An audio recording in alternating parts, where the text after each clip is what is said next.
Here at Pittsburgh Interiors, we are proud to be family owned and operated, serving our community with quality style and service since 1999. Step into our showroom and explore furniture, flooring, window treatments, mattresses, and more. Whether you're designing a dream home, office, or simply just adding that finishing touch, our expert team is here to help. Discover why families and businesses have trusted us for over 25 years. Pittsburgh Interiors, where style meets comfort and family comes first. At Girard Medical Center, our physical and occupational therapy department is dedicated to helping you bounce back stronger. Whether you're recovering from an injury, surgery, or just want to move better every day. From student athletes to seniors, we provide personalized care and expert support right here at home. To learn more about our therapy department and our other services, visit GirardMedicalCenter.com, a proud supporter of the Girard Trojans and your hometown team for health and healing. Rooted in rural, focused on you. You've enjoyed life. Over the years, your community has become your passion, something you hope future generations get to experience, just as you have. That's why the Girard Area Community Foundation has worked hard to help fulfill charitable goals and inspire generosity, meeting the needs of the communities they serve. Creating a legacy fund with GACF ensures what you leave behind is an effective and lasting improvement in the community you love so dearly. Make plans to visit GirardAreaFoundation.com, preserving traditions for those who follow. There's a lot of choices when you think about buying crop insurance. One thing that's important to us is the roots and loyalty of where you come from and knowing who you can trust. And with all the obstacles that farmers are dealing with on a constant basis, we're there and we're living those struggles and we understand them. And we got to put bushels in the bin to provide for each family. And when that doesn't happen, it's good to know you have a good crop insurance agent to cover you when the hard times happen. Whether you're trying to make the most of the next harvest, navigating a changing business landscape, or planning for the next chapter in your life, the professionals at Prime Accounting Solutions are here to help. With 10 locations, Prime Accounting offers convenient, friendly accounting and tax services at a fair price. Payroll, bookkeeping, business planning, personal tax filing, and more. And now Prime is the place to go for insurance. Trojan fans can find us at 408B North Grand in Pittsburgh or call 620-232-7305. To find a location near you, go to primeaccounting.net.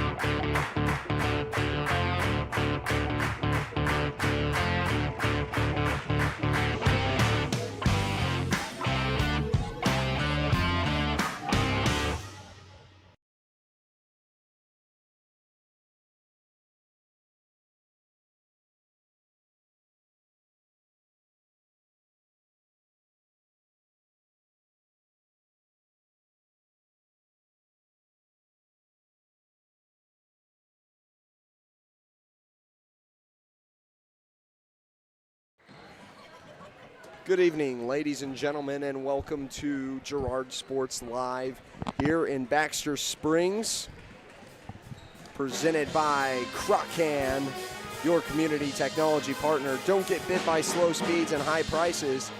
Get Gigabit, the fastest internet in Southeast Kansas.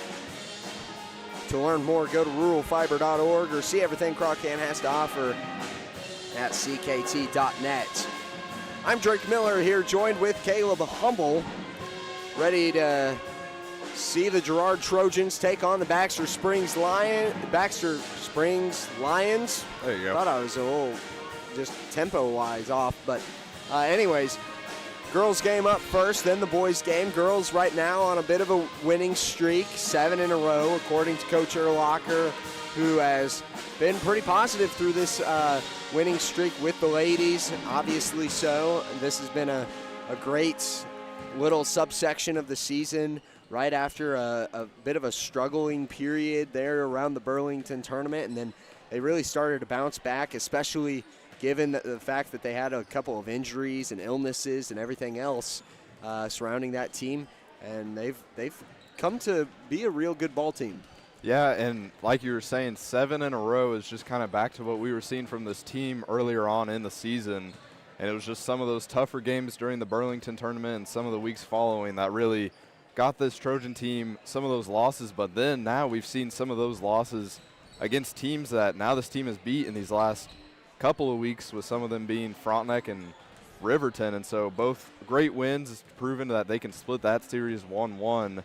So that last competitive team that had gotten this girls team beforehand is Colgan, and we will face them on Monday, or Tuesday. Yeah. And so we will see how that goes. But I mean, since then, this team has been beating good teams. They've just continued playing how this team plays ball, and so proven that this squad can compete in that sub-state tournament and then punch their way to that state tournament. Yeah, one thing that I've loved to see out of this Lady Trojans team is the fact that they've directed games. They've really kind of taken command of a lot of the game plan and the tempo and everything else about these games, just coming out to an early lead, whether that's a layup, an early three, whatever it is. You know, earlier on in the season, we were seeing Mooneyham in that starting lineup with some injuries and illness and whatnot taking over this team. Mooneyham comes out, drops in a three. Now she's been that designated 6 kind of with Black and Trezona also being in that rotation. So we're seeing a lot of work from Erica Boatman, Maddie Kester getting in the paint, dropping into 2, and just starting out on top seems to give these girls the confidence they need to carry on throughout the rest of this game and just take control for the remainder and give them the confidence to really take on any team that they so choose. Yeah, and tonight, for example, talking about Augie Mooneyham coming off the bench and really stepping into that starter position, we have not gotten the full rosters for tonight, at least the starting lineups, but I do believe that that is what will happen, is that Mooneyham will step into that spot with Kester going down with an injury in yesterday's matchup, and so we will see her again possibly in that starting role. Hopefully we'll see another quick 3 just, and that's what really helped the team in those games, of just getting off, going quick, and getting those points early. And so I think the big thing tonight is seeing how she can play in that starting 5 rotation, and this game will be maybe a little bit one of the easier ones than some of the games that you've gone and played against some of those teams, but I think tonight you still got to make sure that you're going 100% and that you're not letting Baxter get a quick win over you, or a sneaky win if you want to say that. Yeah, sneaky it would be. This is a team that earlier on in the season, the Trojans absolutely dominated in that game. That was my first one here on Girard Sports Live, as a matter of fact. They're in Girard, and just kicking off the comeback from break, that was a tone setter is what I thought it was for this team. And then really that rocky period started right after that, when this team was trying to get a grasp of what they were trying to do for the rest of the season, going into the heart of it and whatnot. And now that they've really kicked it into gear and started taking down these really competitive teams, Baxter Springs, there's a high standard for them here tonight, because it's going to be even more difficult to take down this team now that they're in real tip-top shape here towards the wrap-up of the regular season. But as I look across the floor, it looks like Maddie Kester is not dressed out tonight, so it will more than likely be Augie Mooneyham. We have seen Briley Black enter that rotation when it requires an extra body, but I would say Mooneyham is probably going to be the one to take up that role more than likely, as we see the jerseys or the warm-ups start to come off and the jerseys being shown. It looks like Mooneyham will actually be in that starting lineup. Yeah, and I mean, this Gerard team has done a great job for years just beating this Baxter Springs Lions team. I was looking up, and the last time that the girls team for Baxter Springs had beat the Trojans was Thursday, February 21st of 2019. And so definitely a little bit of a span of time there I was looking at, and that means Girard has now won the last 13 games between these two teams. So definitely an impressive streak overall for the team under Coach Herlocker, that really since, I mean, he's been here, this team has not lost to Baxter Springs. And so, like I was saying, maybe not as difficult as a matchup that we had seen maybe yesterday or going up on Tuesday against Colgan, but still a team that this Trojan team needs to look out for and make sure that they don't take their foot off the gas pedal. Yeah, and a bit of a streak to uphold here tonight as well. Just, you know, thinking about it, a little bit of added pressure. Excuse me, I thought I was going to sneeze. With just a little bit of added pressure here for this Girard team, but nothing that they can't handle as we enter the final minute here of the pregame show, brought to you by Community National Bank and Trust. Serving the area for over 30 years, stop in soon to pick up your very own Girard Trojan Instant Issue Mascot Debit Card. Community National Bank and Trust is a proud supporter of Girard schools. Equal housing lender, member FDIC. Learn more online at mybankcmb.com. As we step aside for the national anthem, we'll be right back after this.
And now for your starting lineups.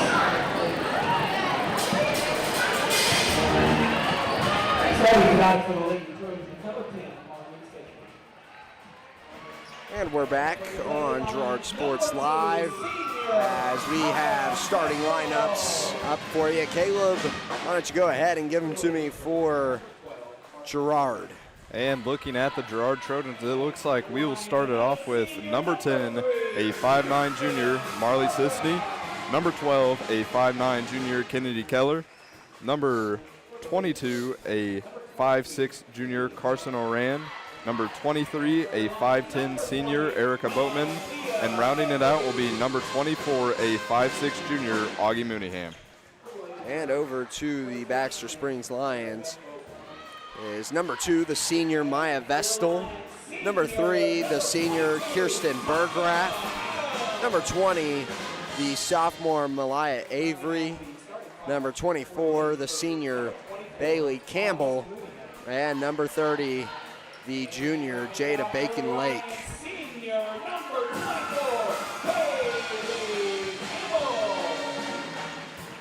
Or excuse me, I had one of those wrong. Not number 30, number 22. That's the senior Micah Adams in the starting lineup. I had it backwards for you guys. But with that, excuse me, sorry, I'm kind of all over the place.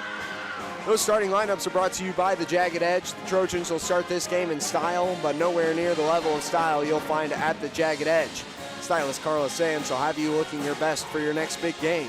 Make an appointment soon by calling 620-724-7500. And as we get set for the opening tip-off is brought to you by Farmers Bank. Proud to have helped with the growth and development of the communities we serve, Farmers Bank is looking forward to a brighter tomorrow. Farmers Bank with locations in Hepler, Walnut, St. Paul, and Girard.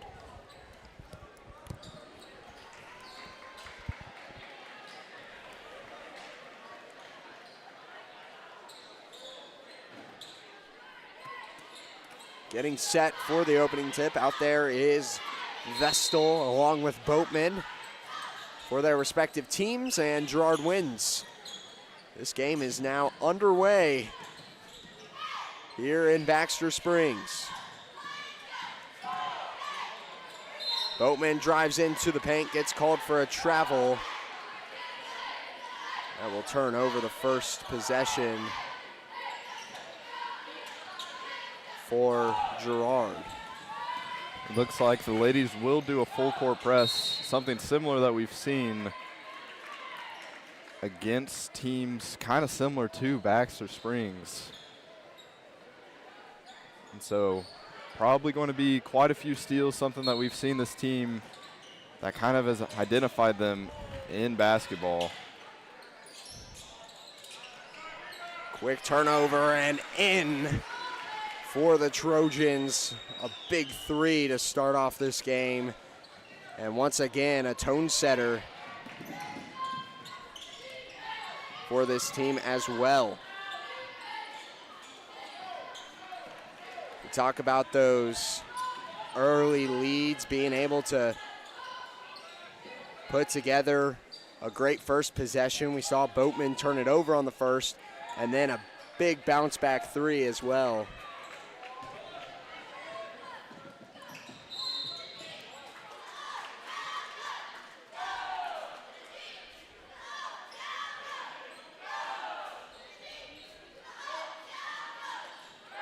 Rio start inbound from Adams.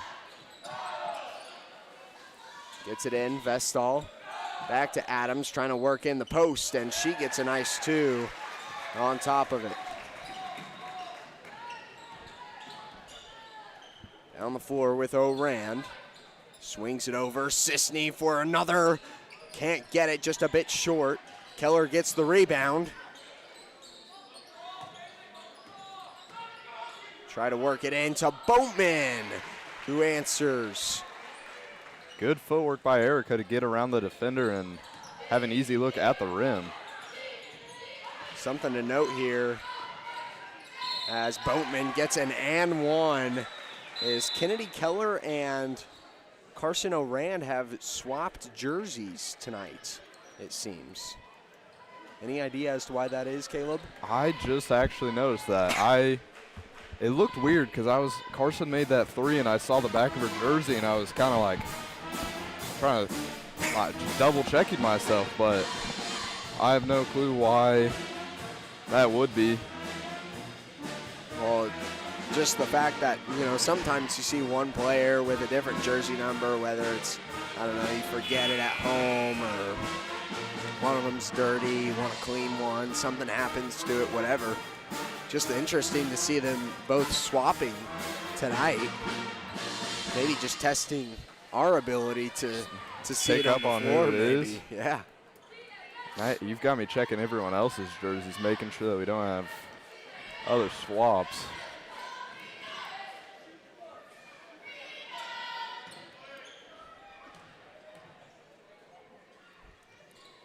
Boatman drops in the and one.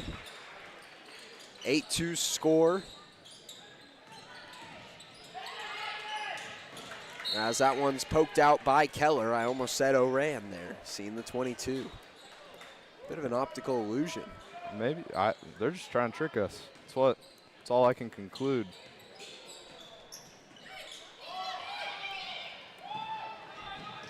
Down the floor with Baxter Springs. No dice on the lay-in from Malaya Avery. As they get it to Boatman, trying to open up with another three. No dice, rebound Adams. And travel called here as Adams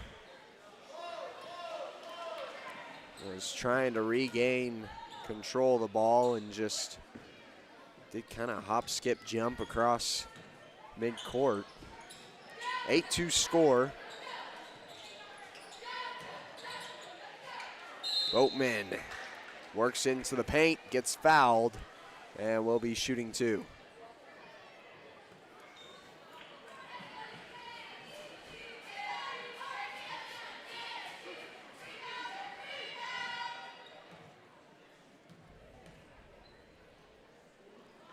First one just short.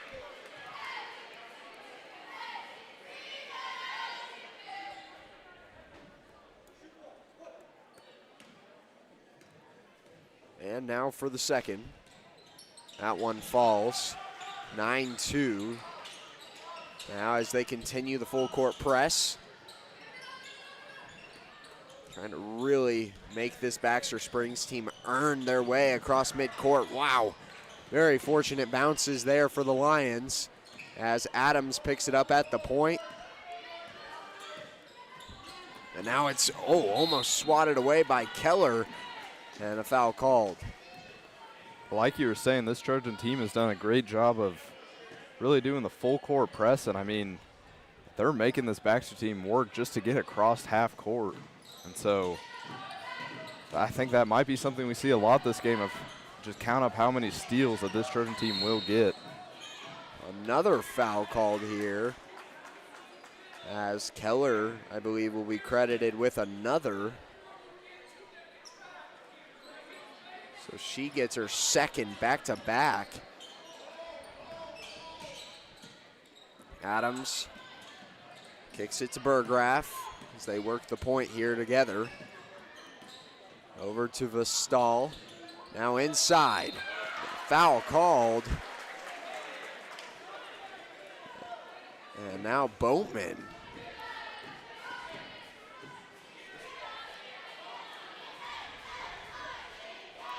Avery was the one shooting, so she'll be taking 2 from the foul stripe, and it's 3 rapid-fire fouls from the Trojans. Looks like with Kennedy's 2 fouls, she'll check out of the game, and Briley Black will come in for the replacement.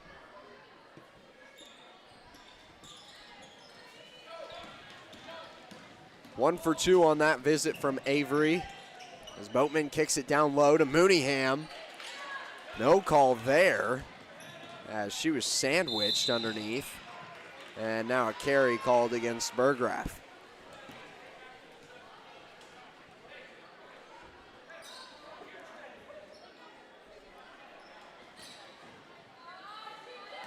So Rand takes the point. They reset on offense. Kick out, Oran for the triple, drains it. 12-3, as the shooting from the perimeter has been pretty close to lights out tonight. I mean, that's Carson's second 3 already in this game, and she's only shot 2, so just hopefully more to come with Oran. Driving the paint, Adams tries for a 2, won't get it.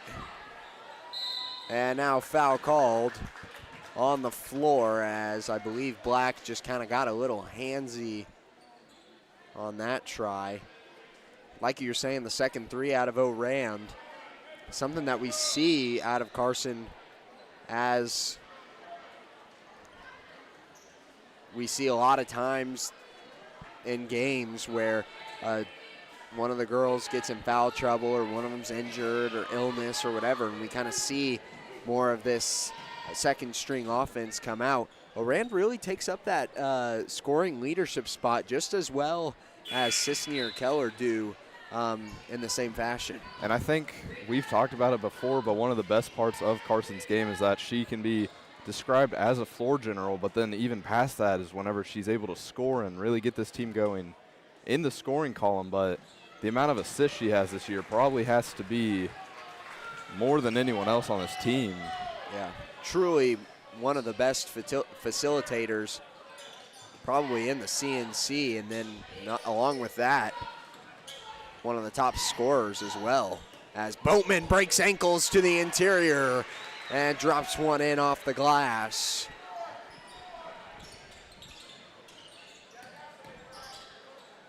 Working it down the floor, Burgraff kicks it over to Campbell, who tries to drive all the way into the paint. Avery gets the rebound, won't go, and Sisney grabs this one.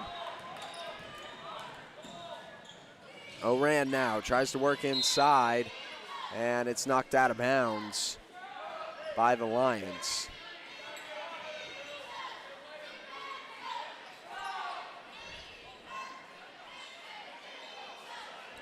Forgot to mention, Trojans actually checked in for Mooneyham.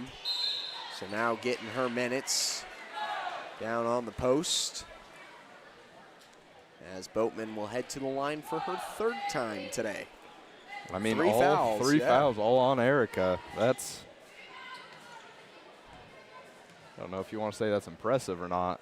Well, part of her game is either going to the rim or getting fouled on the way. One of those players where it feels like you kind of have to foul her just to stop her, and she's just as effective at free throws as well. So unstoppable force there with Erica Boatman. Hard to beat her. Down the floor as Mooneyham checked back in to the game. I believe from Marley Sisney. As this one's blocked by Trojans. And the takeaway as Avery gets called for a foul. I believe that's Trojans' 2nd block of the game, and that might just be something that we might not talk enough about, that she really is able to come in and just play that defensive role of getting blocks down low, and she, just like any other girl on this team, is able to get steals pretty much every single night. And so just definitely probably one of the best parts of her game as a whole. Another one where Boatman navigates through the defense and gets to the rim, leaving an opponent on the floor. Wow. Impressive performance here from the Trojans. 18-4. We'll take a break.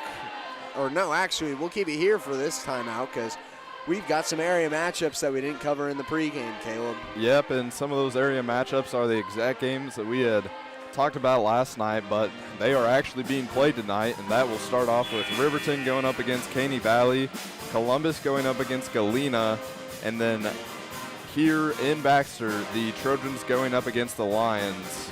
And so the only 2 teams from the CNC not playing tonight are those Frontenac and Colgan teams that were supposed to play yesterday, but from looking, it looks like both of those teams will play next Tuesday, and that will be their final game before our sub-state tournament. And the Galena boys shocking the Riverton boys team earlier this season, so kind of picking up some heat there as they've been kind of on and off, just catching some good wins against some solid teams, and also just kind of falling short of some of the teams that I think they would expect to beat. And I mean, that's just, we've kind of seen that honestly from the Riverton team as a whole recently, that the girls, that we had played them, and then before that they were on a little bit of a losing streak, and I think the boys were facing the same issue. So always maybe a little bit of injury, a little bit of sickness, but for one of those more competitive teams, just a little bit of a rough patch for Riverton. Well, and that's how kind of the boys' season has been in the CNC specifically. It's been one of those seasons where boys teams, as Trojans knocks down her first, they've been very spotty, to say the least. You know, we've seen even the Girard boys team have their on and off games where they've beat some really tough competitive opponents and then fallen short of some of the teams that going into the game you would have said, you know, pretty certain that Gerard's taking the victory tonight, and that's been across the league. You know, we've seen that with Riverton, Colgan, and Frontenac as well, some of the top teams in the CNC. And I mean, the point in basketball still stands that any team can win on any night, and so just anything can happen. Adams takes a 3 off the rim and out as Black picks it up, and Boatman is slow to get up.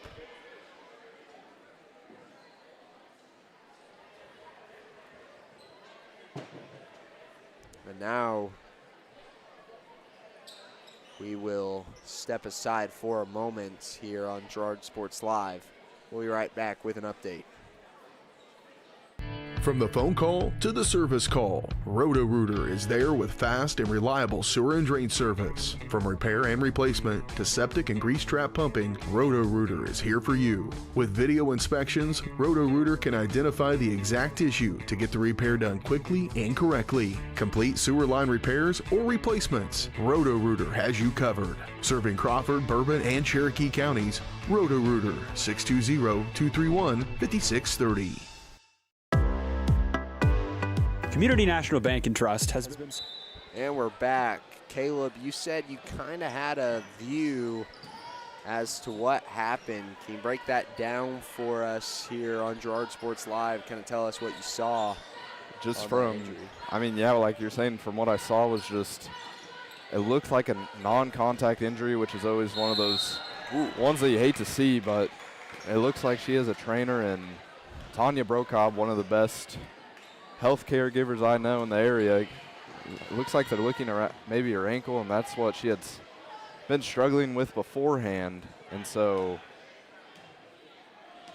it might be just a reoccurrence there, but hopefully nothing too serious, and she'll be able to get back into this game, and if not this game, on Tuesday up against Colgan.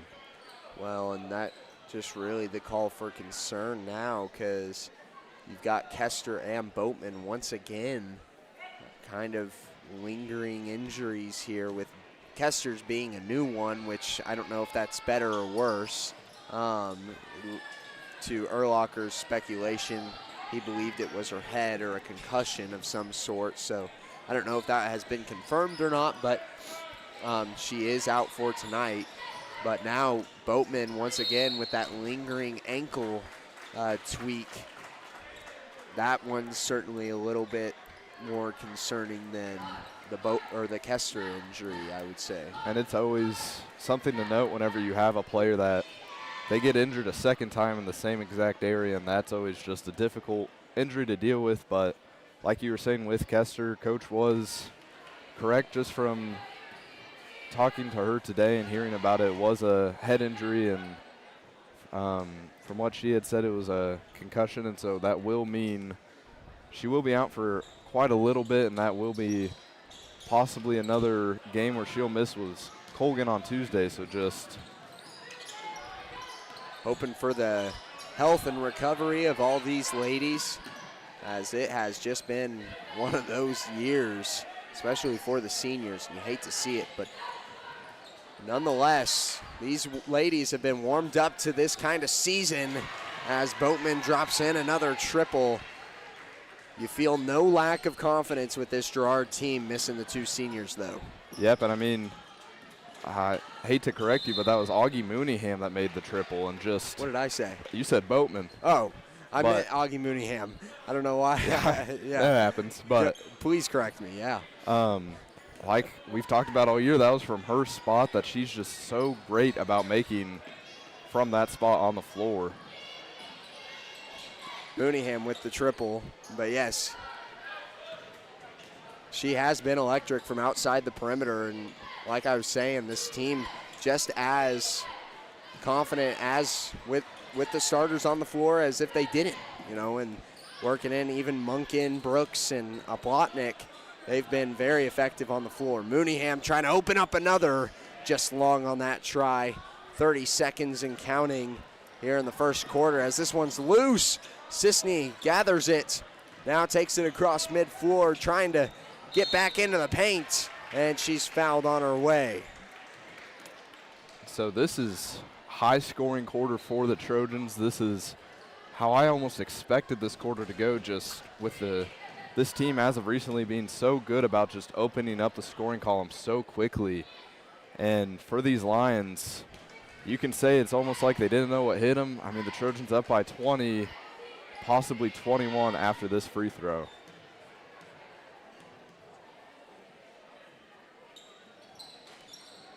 And there's Sisney with another. She's been pretty efficient at the foul stripe as of these last two games.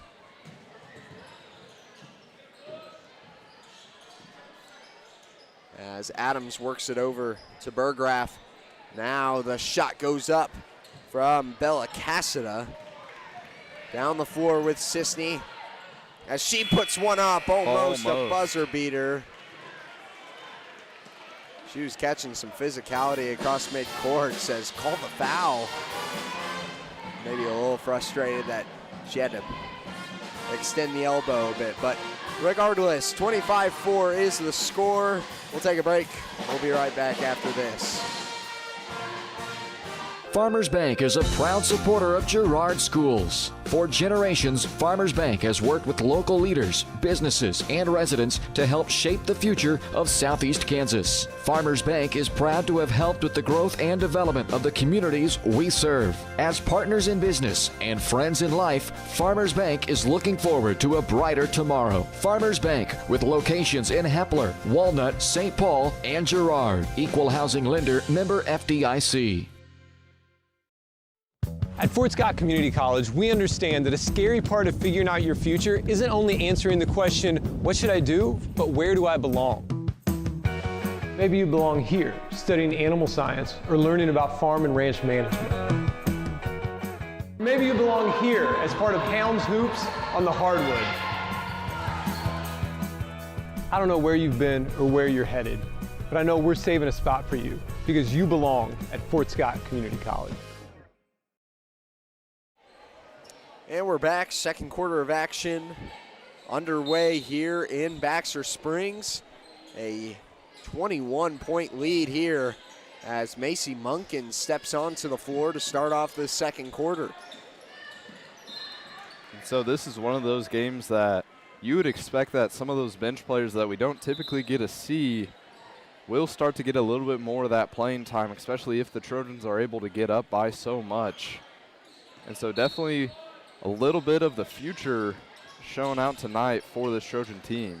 Well, one of the things we saw for the JV games, at least earlier in the season, or at least right there in the middle, was that they were only playing 2 quarters to try and reserve some of the quarters for this bench to be able to play. And tonight they actually played all 4 quarters under Coach Urlacher's impression that, you know, everything was going to be good and dandy. And unfortunately, not everything's so good and dandy anymore. They're going to have to play their other 2 quarters here tonight on the varsity floor, more than likely. And so we've seen it before of just these bench players being able to pick up where some of the starters left off earlier in the season. And so I don't think the Trojans will have much of an issue taking down this Lions team, even with injury.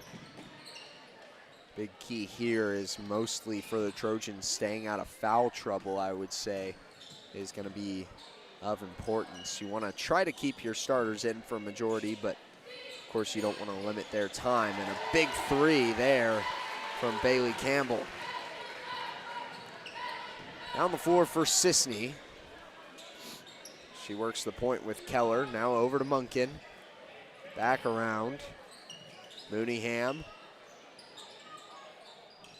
Inside, Keller at the post. Kick out, Mooneyham for the 3. Can't get it. Munkin dives the boards to try and grab the rebound, but it's taken away by Campbell. And out of bounds on Micah Adams, which, I'm not going to lie here, Caleb, I think there may have been a foul warranted for that moment too. A little bit of contact, but yeah. Kick out from Mooneyham. Love the effort from Munkin though, coming off the bench onto the floor. As this one taken away by Adams off the rebound from Keller, and she drops in a 2. So we've seen it before that teams can go quiet in certain quarters, and so you definitely, if you're the Trojans, you got to keep up your scoring if this Baxter team is now deciding to score some in the second quarter. 100%. A miss from Sisney ends up in the hands of Munkin.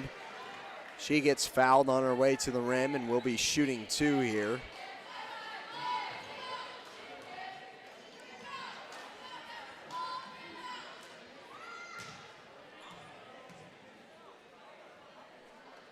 First one in.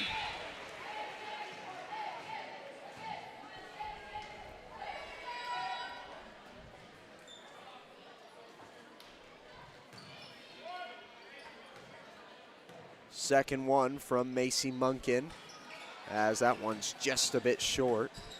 Now down the floors, it's tapped out by her. The pass from Bella Cassido was, I believe, headed to Burgraff. as Campbell will go in between two defenders and catch a travel. Another turnover there from the Lions.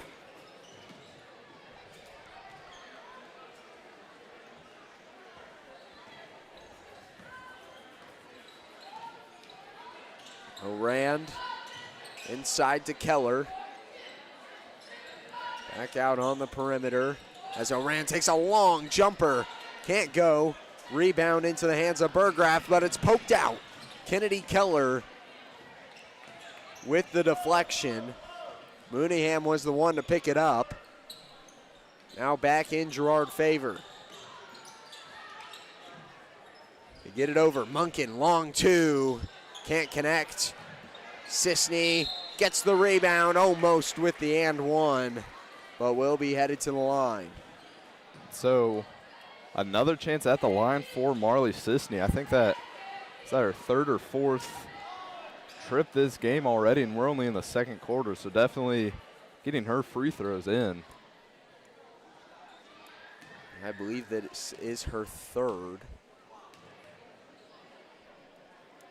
She had a stellar performance last night from the foul stripe over basically on the opposite side of Girard at Fort Scott. Knocking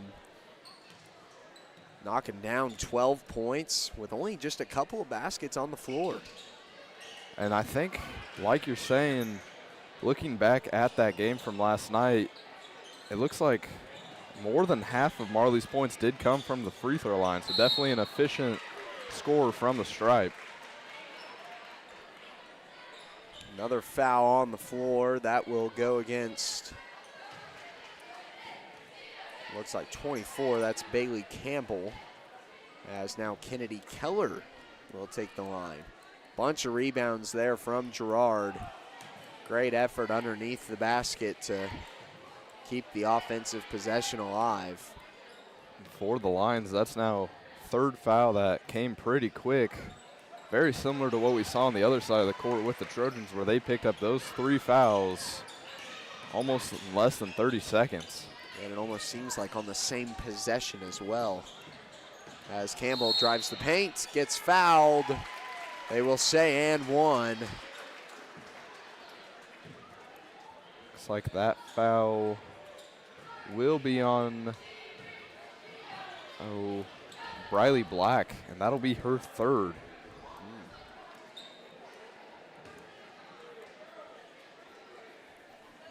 Lions putting together a nice scoring spree here. Only 3 points out of the Trojans right now, as opposed to the Lions 7, almost halfway through the quarter. As Keller fouled again, and one this time. That is the first bucket from the floor that the Trojans have seen in this quarter. Puts them at 5. And since Erica Bowman checked out of this game, the scoring has definitely slowed down, but as of that first quarter, I mean, it looked like it was going to be just straight domination from her tonight with the amount of, she had a couple blocks early in the first, along with, before checking out of the game, she had 12 points already, and so just an incredible night from her. Jump ball called, as there were 3 Trojans and 2 Lions in the vicinity. 4:16 on the clock. Girard takes over, and Orand will take the point. This one poked out of the possession of Munkin, and now another jump ball there as Orand and Cassido were fighting on the floor for it. Good heads-up play by Orand to notice that takeaway, as that could have been an easy 2.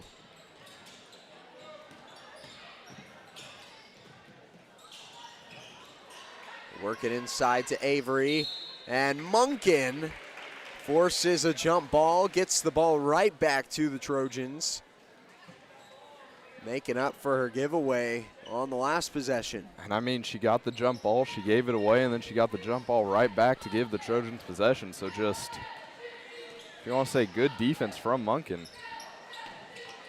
Keller still trying to work the paint, and another jump ball called. So 4 jump balls back to back. Just a lot of jumping going on in this gym. So Baxter Springs takes over once again. Munkin pressing up against Campbell. So they get it over to Adams. Adams trapped against midcourt. Finally find Campbell down low, takes a 2. Avery with the rebound and puts it back in. 31-13.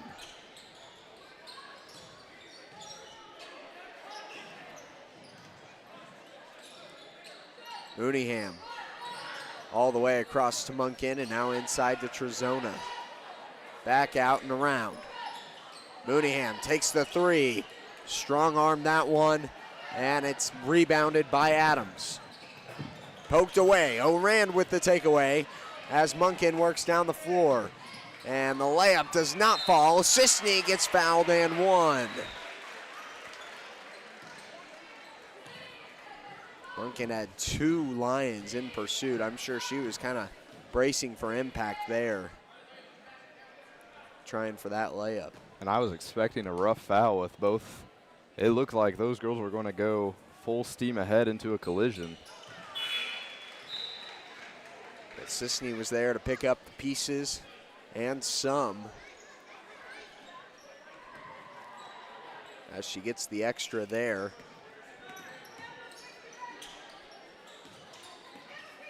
Adams, her pass tipped and out of bounds, will stay with the Lions.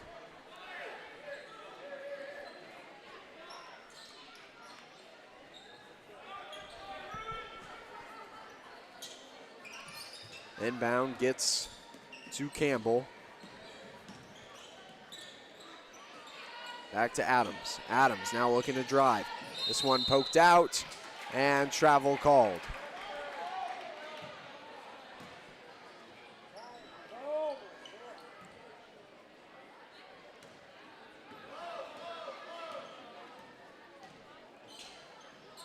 Mooneyham, far side wing, gets it to Trojans. Pass inside to Sisney, and she catches a block.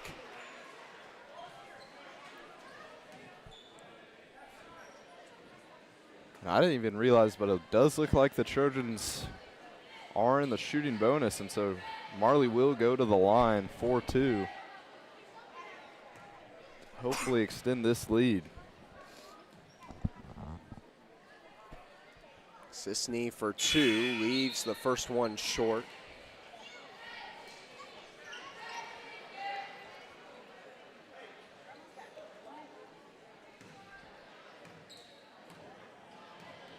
Now for the second. Gets it. 35-13.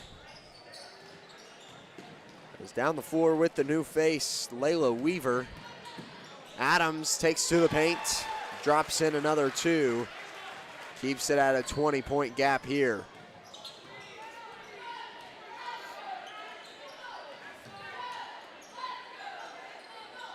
Mooneyham over to Munkin, drives to the post, can't get it over the opposing Maya Vestal. As now Campbell takes the jumper and knocks down another double.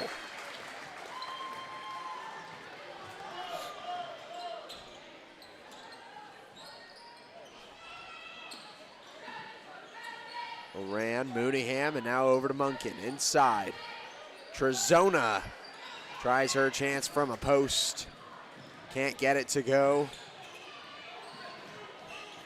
Oran trying to defend against Weaver. Weaver struggling against Oran, and a foul call. No, jump ball.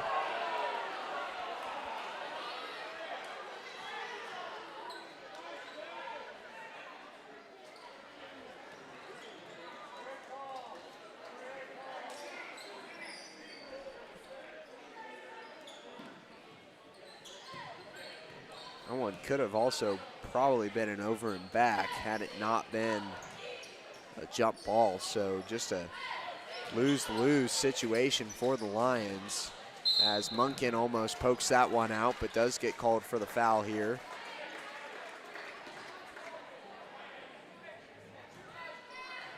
Vestal.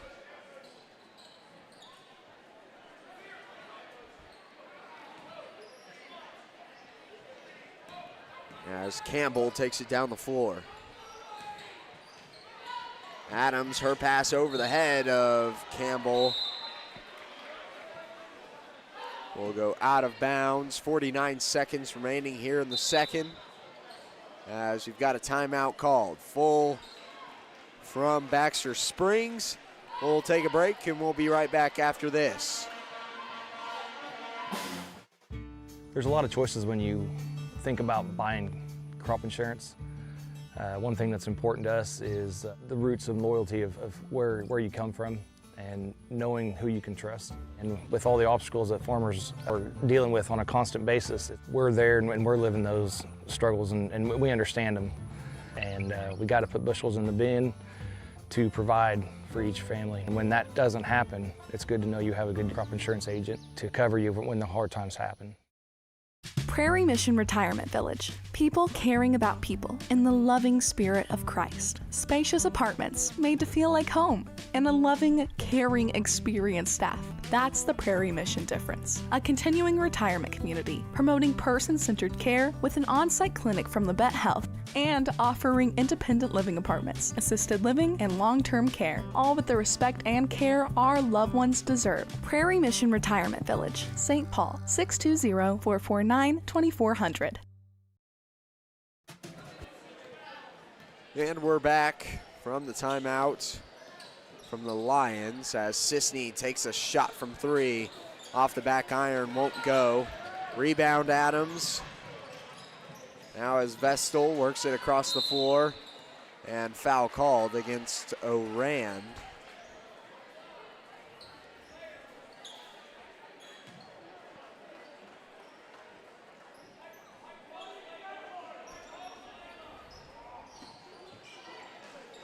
.29 and counting.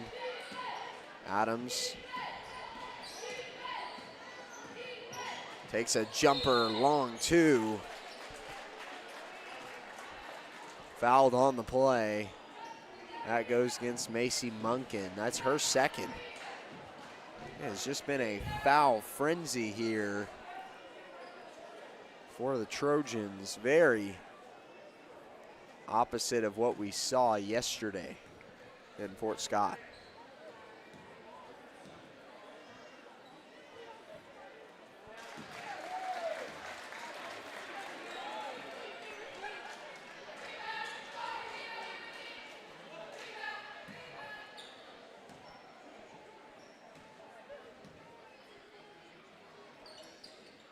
Adams goes 2 for 2 on that trip. Mooneyham works it inside. Munkin gets fouled, 13 seconds as she heads to the line. Now shooting two herself after she sent Adams to the line. We'll see if she can match that. Just out on the first try.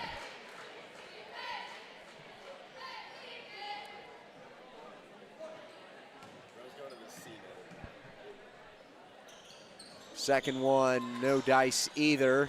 This one bobbled as Vestal fights for it with Oran. Jump ball called.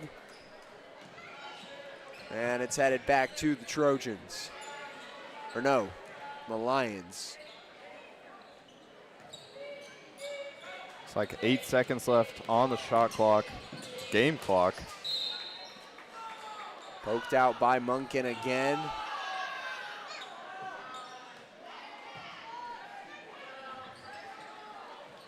The Baxter Springs crowd wanting a foul there. As the chuck at the end of the quarter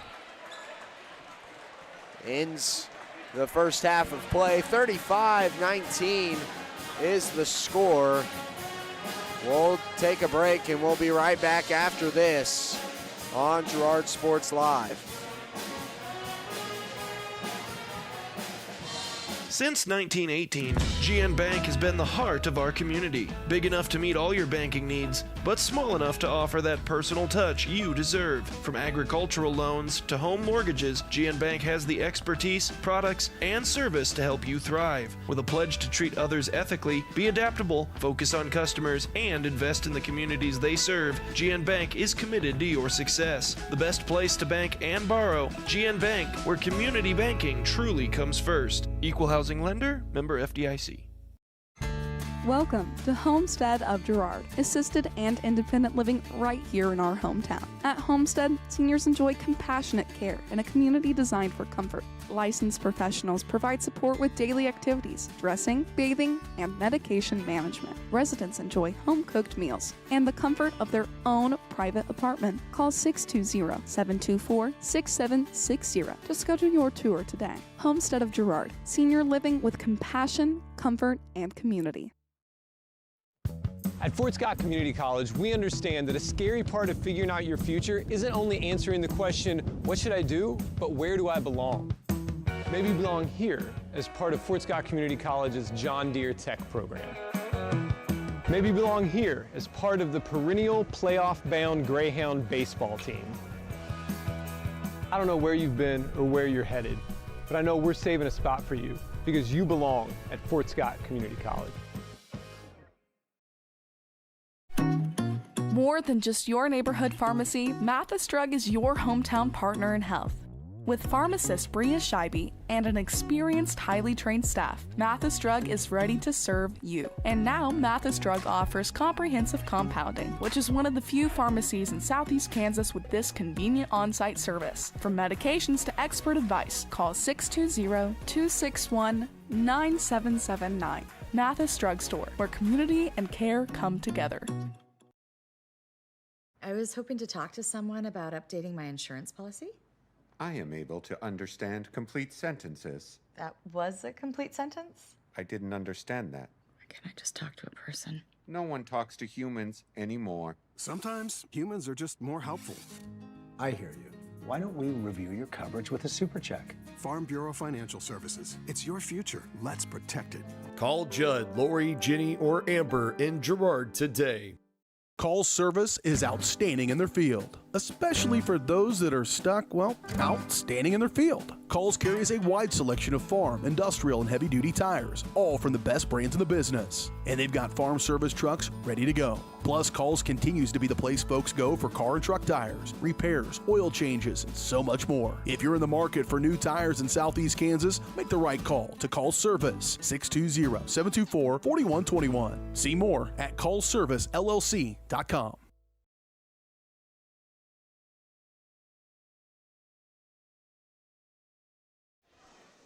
And we're back for the halftime show here, presented by GN Bank. GN Bank has been providing customers with the highest quality financial services in a friendly and personal way for over 100 years. Personal, business, or agricultural needs, turn to GN Bank. Learn more at gn-bank.com. As we take a look back at the first half, Kenara Eye Care is here to make sure you can see what you're looking at. Kenara Eye Care, with locations in Pittsburgh and Girard, is here to help their valued customers. Learn more at KenaraEyeCare.com. Caleb, through the first half, it's been a pretty dominant performance from this Girard team, but they did get outscored there in that second quarter. Yeah, and I think you can't put it all on one person, but I believe a big part of that was Erica Bowman had left the game there late in the first. And so far through those first two quarters, Erica was the leading scorer for this team, and she looked like she just could not be stopped in that first quarter. And so definitely a missing piece of this team whenever she left the game. And secondary, I believe a big part of this is the rebounding. And so now you're down without your two seniors of Kester and Boatman. And so both of them are just incredible at being down in the paint and getting those rebounds. And so we're starting to see a bit of the issue that we saw just a couple weeks ago, that we started seeing whenever those two didn't play of just rebounding has now become an issue. And so I think if you're Coach Herlocker, some of the players that you might want to try to get in a little bit more are some of those bench players that we've known to play down low of Callie Trezona or Briley Black, and just trying to get a couple more of those rebounders in the game, because right now that's where I think the Trojans are getting beat without either Boatman or Kester. Yeah, and just working down that post has been kind of a toughie for this Girard team. Keller's been playing the post, as well as, honestly, Marley Sisney has been trying to drive the paint. Macy Munkin driving the paints as well. Just kind of, it's hard for some of these ladies just being outmatched size-wise down low, and especially for Macy Munkin not really having that experience of having to play down low like that in her career so far with the Trojans. So getting that experience now, I think, is going to be key to her growth and her success later on. But it's been a little bit tough for that second quarter ever since Boatman did leave. And you hope that Erlocker kind of goes into halftime, has something drawn up for this group to say, hey, this is what we're going to do coming out of half. This is what we're going to be trying to execute on. Maybe that is the 3-ball. Maybe that's mid-range jumpers, whatever it is, and just seeing how that works out here in the third. And I think the big thing is as long as you're able to maintain your lead and just keep going with what you've been doing, you should be all right. Even with being outscored there in the second quarter, almost a 20-point, I think it was a 20-point lead there at the end of the first. And so now down, let's see how quick of math I can do, 16. And so a little bit less from that, but I think this team, if they're able to get those rebounds and get some of those second chance opportunities, they'll be able to grow that lead back up to 20 and even past that. So definitely an interesting one here going into the second half. Yeah, and I think the key here for Gerard is just don't let it slip. You know, it doesn't matter how much you beat this team by, whether it's 4, whether it's 30, you know, whether you're turbo clocking there in the fourth quarter. Regardless, just don't let it slip. Get it in the win column. Reestablish yourselves. Start to draw up a game plan for Colgan, because you're probably going to need it. I mean, now with Boatman being questionable, Kester being questionable, you don't really know where you're going to be standing. And for Coach Erlocker, the question is really going to be, who am I going to have? You know, am I going to need? He's probably going to be working on a game plan for Colgan and changing up that lineup as if Kester and Boatman aren't going to be there up until the day of to see, you know, hey, are you guys going to be here? Okay, now we can resort back to our normal go at it. But it looks like Boatman is being treated on that ankle. And she was walking on it quite a little bit on the sideline. I had seen just trying to get maybe a little bit of blood flow, just trying to get back, feeling in that ankle, just get it back to where she was able to play. Because I know this is one of the big ones that your senior year, you don't want to miss any single game. And so, well, and not down the stretch like this either. Definitely. And so I think she's probably doing anything in her power to get back into this one and help this team get that win. But it'll be interesting to see if she comes back or not. Well, and you could see the frustration on her face whenever she did go down, kind of slapping the floor like, dang. Like, it's a big dang it, you know. Like, you're not as frustrated with the situation or getting fouled or whatever it is that happened. You're more frustrated at the fact that I may not be able to play in this game or games going further. So you can see that frustration on her face. And, of course, like we said, hoping for the health and the recovery of both her and Kester going forward. We'll go ahead and go ahead. Sorry, but looking down there, she does look like she has quite a few healthcare professionals from the community, a trainer, and even coach. So definitely a good crew taking care of her, making sure that she will be all right going forward. Well, that halftime analysis and stats was brought to you by B&B Excavating. The numbers don't lie, dirt is heavy, so trust the guys at B&B Excavating to move what needs moving. specializing in septic systems, waterline install and repair, driveways, rock hauling, and leveling.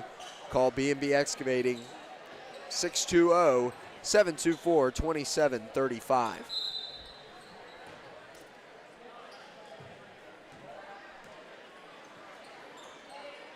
Starting off with Girard possession. Keller working the post here. As it'll be Oran, Sisney, and Mooneyham working on the exterior. Back across the way, Sisney for the three and drains it. Opening up the second half on a big plus. And we had talked about that we were unsure of who would really take up that post position, and looking at heights for this team, it looks like the two tallest girls that this team has left is Marley Sisney and Kennedy Keller. So I believe one of them will probably be down in the paint at all times, and then we've seen that physicality from Black be able to play down in the paint also. So definitely options still available for your post player. Sisney trying to open up with another trifecta. Can't get it. But like you said, Black being able to play with that physicality down low. We've seen that out of her, and that's been one of her biggest assets coming off the bench, being that young freshman that she is. One of the things Urlacher had said about not starting freshmen a lot, but that she's just so physical on the floor and is able to get there just as well as any of these other ladies. Adams on the inbound after the poke away from Sisney. Oran guarding Burgraff closely. Adams now looking to drive inside. Takes to the base and gets a two to fall.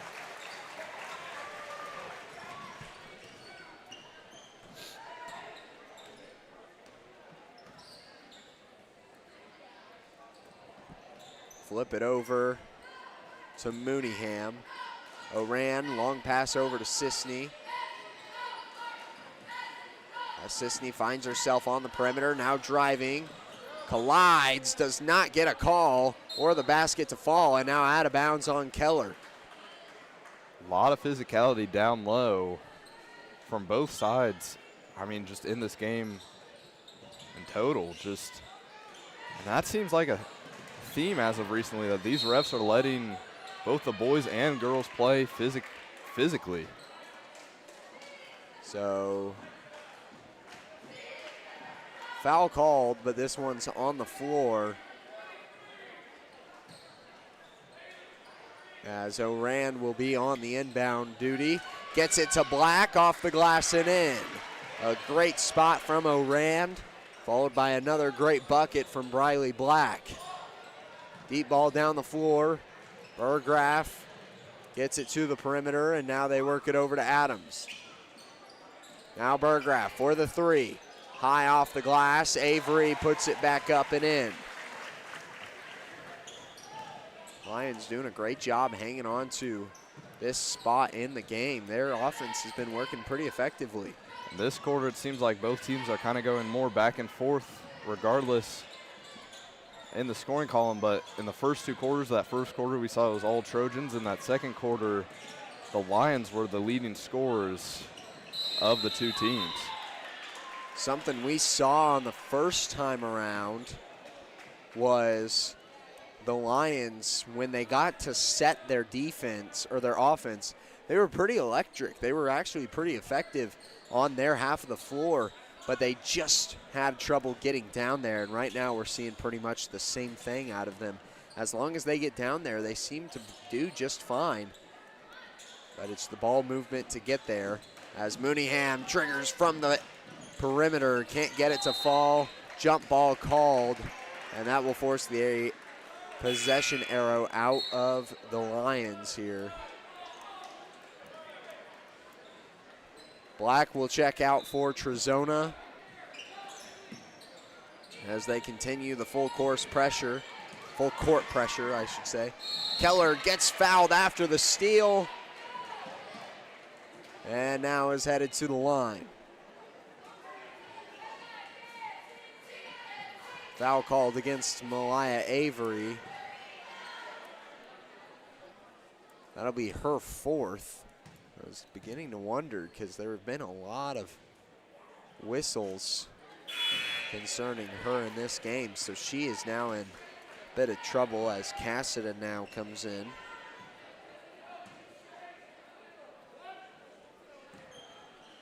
In her place, Keller trying to go 1 for 2 on this trip. Does not. Rebounded by Cassida.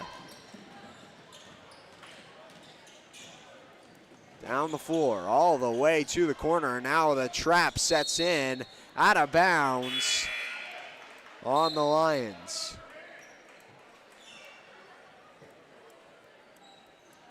Looks like into the game will be number 3, Avery Brooks, and Augie Mooneyham will take a seat.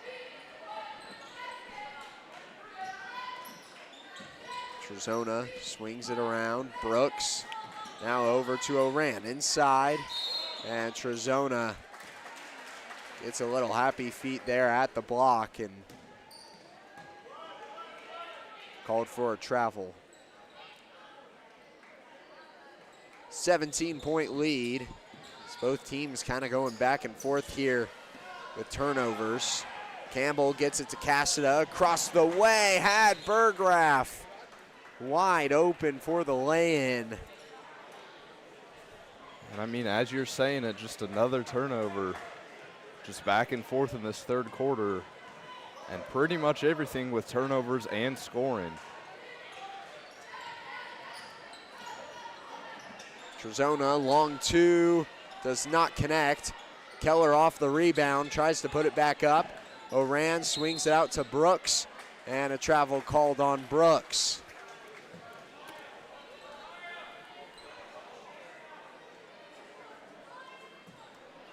She had a step into the paint too. Looked like she had kind of created herself a lane as Campbell now tries to go all the way down the floor. Unsuccessful.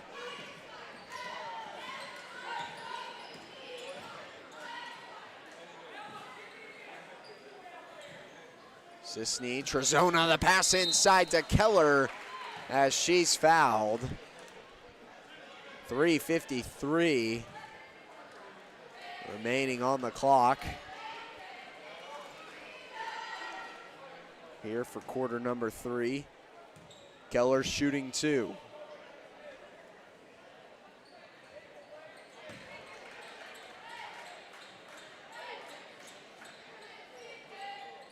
That is 3 in a row.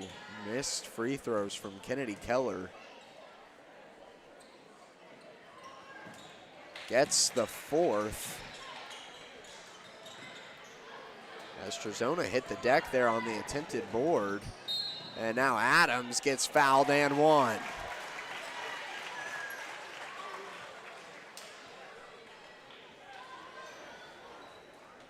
So Adams with an extra point chance here.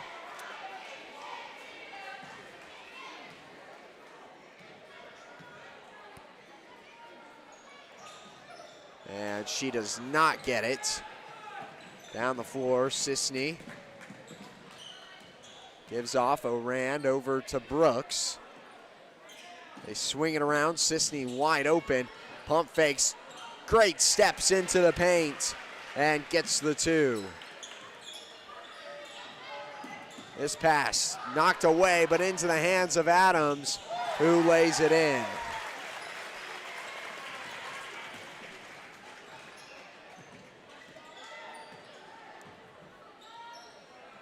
Keller, pass inside to Trojans is loose.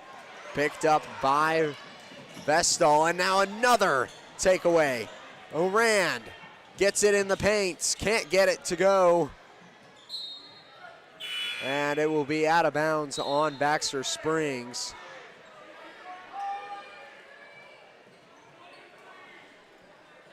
Mooneyham comes in for Sisney.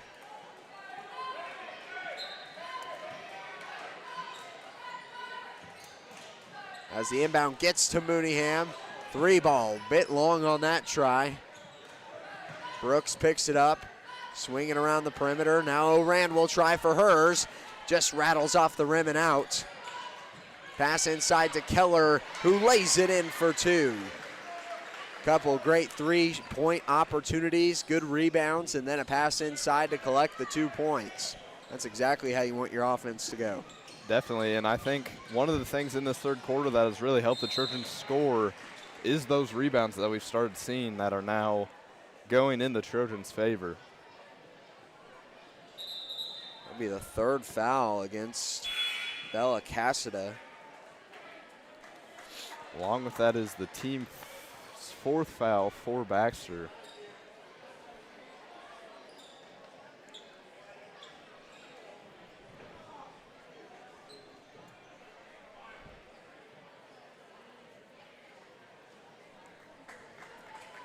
Oh, well, no.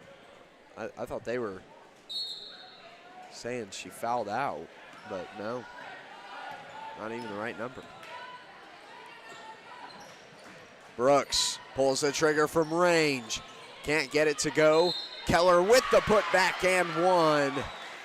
Grows it to a 20-point lead once again. Trying to make it 21 here with the extra.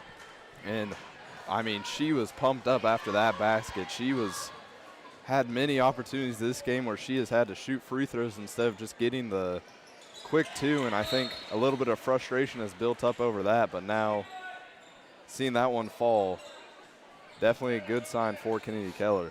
That was the fourth foul against Bella Cassida. So now Weaver comes in place. Campbell trying to work it down the floor, gives it up.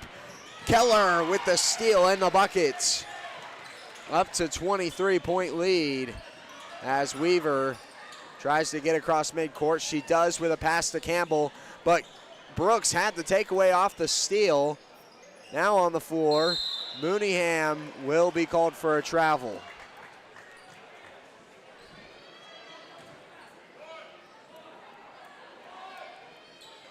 As weird as that one looked, I actually think that was the proper call there. Mooneyham kind of got control under the legs of a couple of the Lady Lions and then rolled over to try and really establish possession. Another foul here committed on, I think it was Keller again. So she will be headed to the line.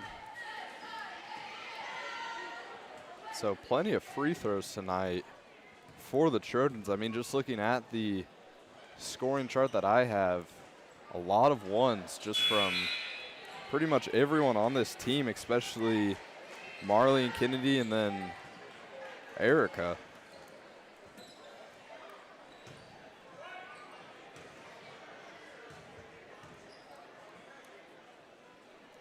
Keller's second goes in. Makes it 51-27 as this one's poked out of bounds by Sisney. That'll be Marley's first. I don't think they called a foul there. Oh, they did call a foul there on her. Very interesting. As she tries to get another poke away. This one rebounded by Keller off the miss. Down the floor to Mooneyham as Keller hit the deck here on this side of the floor. Sisney now driving the paint, and she's fouled.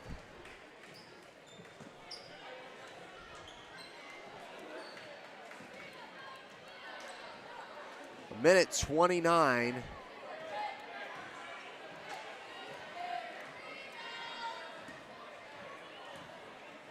A 24-point lead here as Sisney will make it 25.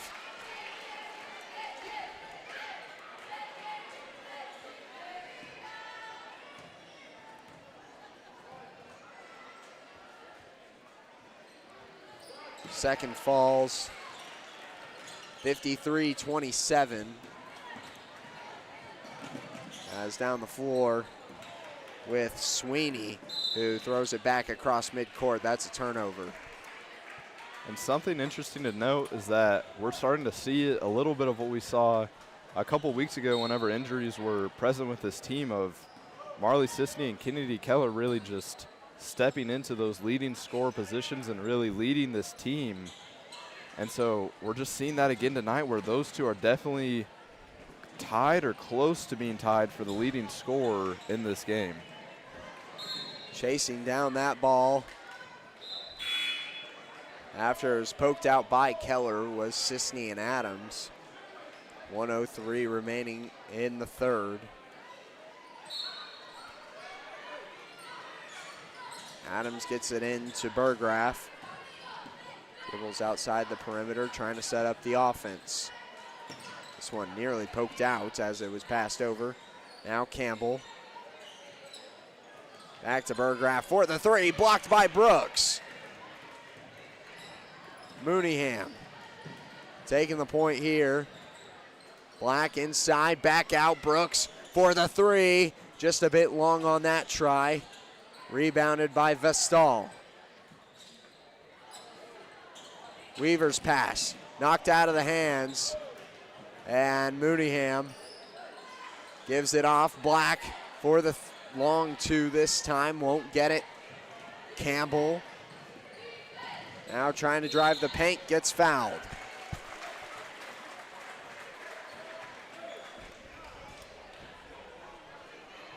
(53-27) is the score.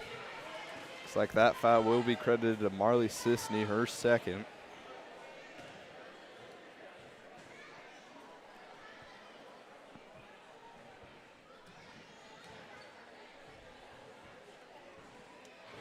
I didn't see who was on, but I think Sisney had already collected her second.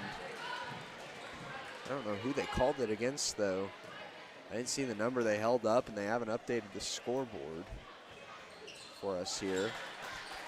As Campbell gets one of her free throws to go, 28-53.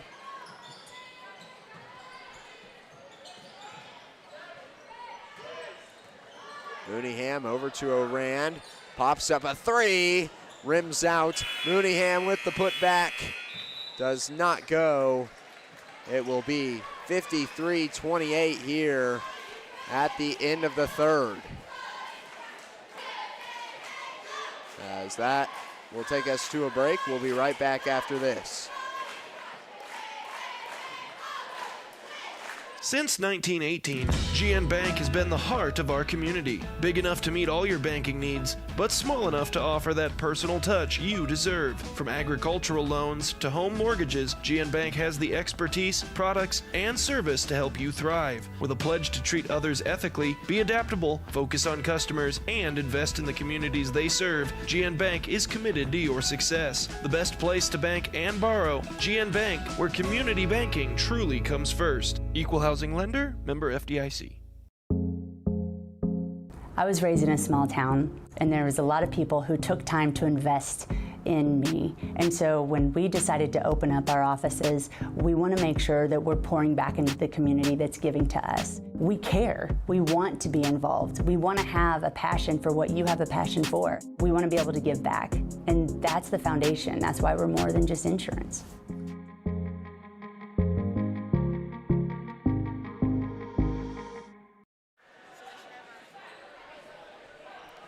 And we're back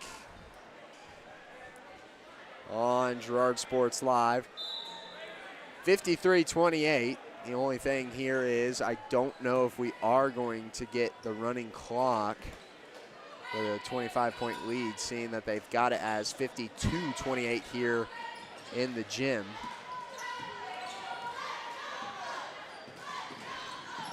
Let's see if that stays true or not. They corrected the 29. They had it at 52-29. But this one poked away into the hands of Cassida. Now Vestal puts up a three, won't go. Rebound Black. Back the other way with Orand.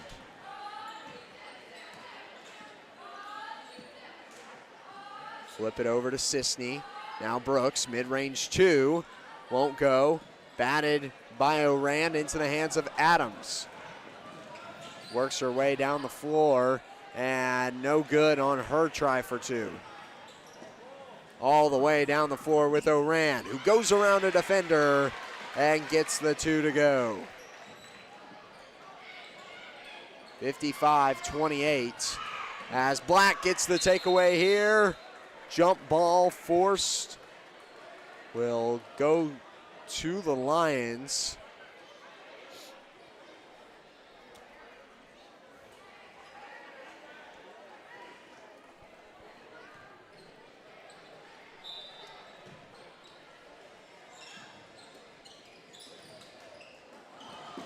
And now Cassida loses it.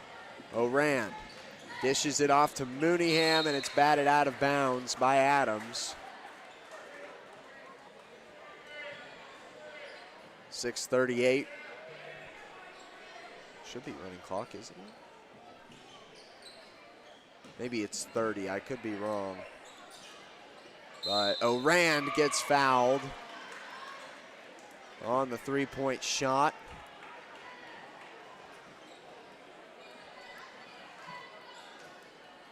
That'll be the fourth out of Campbell.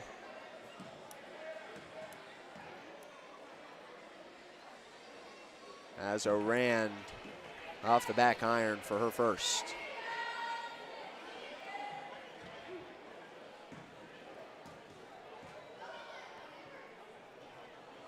Second goes.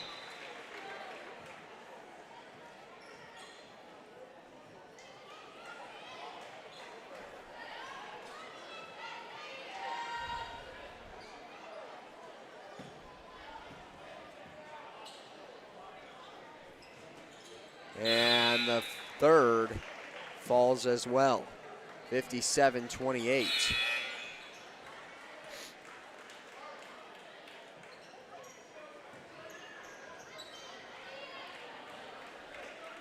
So it looks like I actually misspoke. It is a 30-point lead required in the fourth.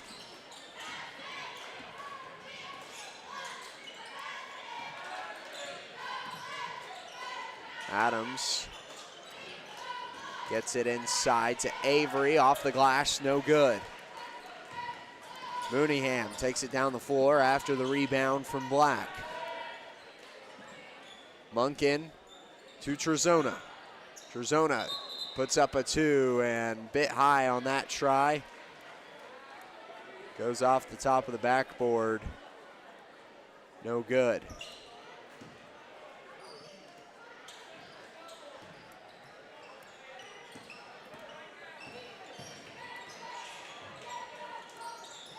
Work it over to Adams.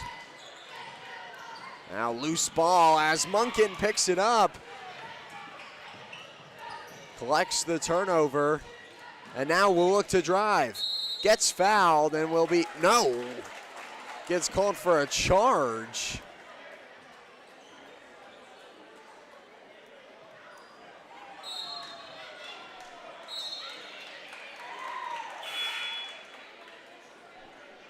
Very interesting there. I mean, not a lot of contact for a charge, but into the game is Oplotnik for Mooneyham. And so this is definitely, like we've talked about, the future of this Trojan team that you're now seeing on the court.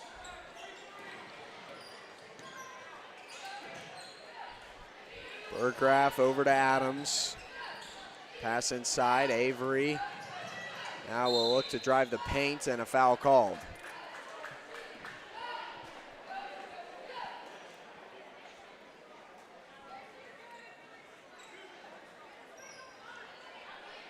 That goes against Munkin as well. That's her fourth. Lacey Munkin now in foul out trouble here as Avery drops in a two.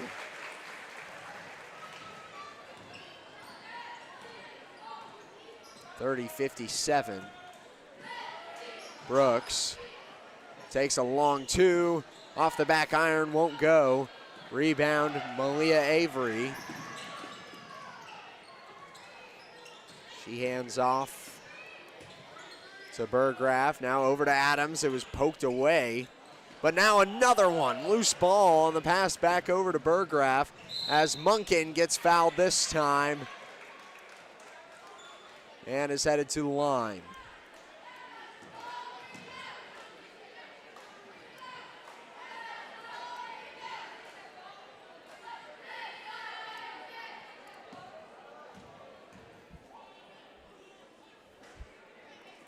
First one short.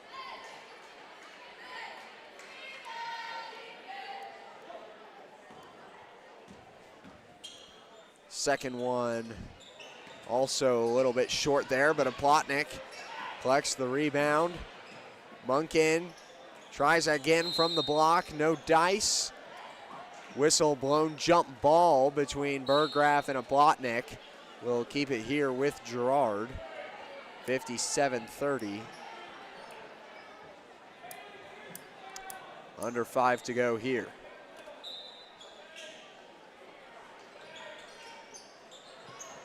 Brooks, mid-range 2, no dice, off the foot of Munkin and out of bounds.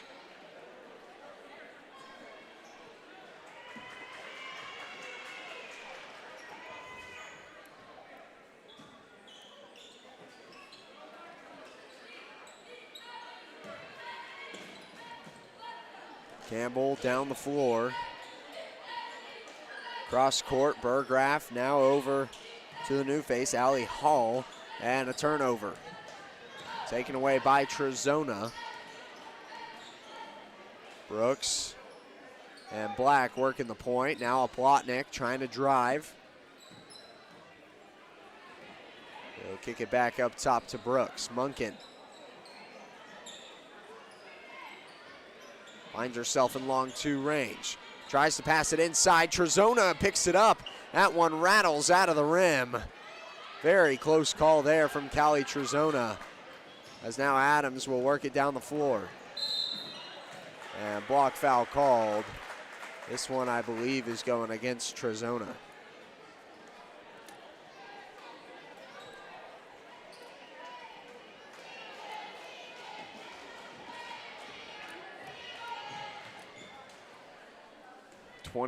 .7 lead. Adams knocks down her first.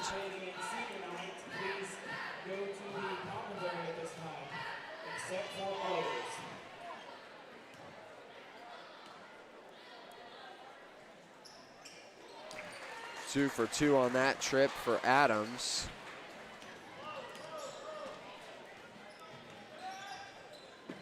Plotnick. Black now back around as they find Munkin on the wing. This pass blocked, taken away by Adams.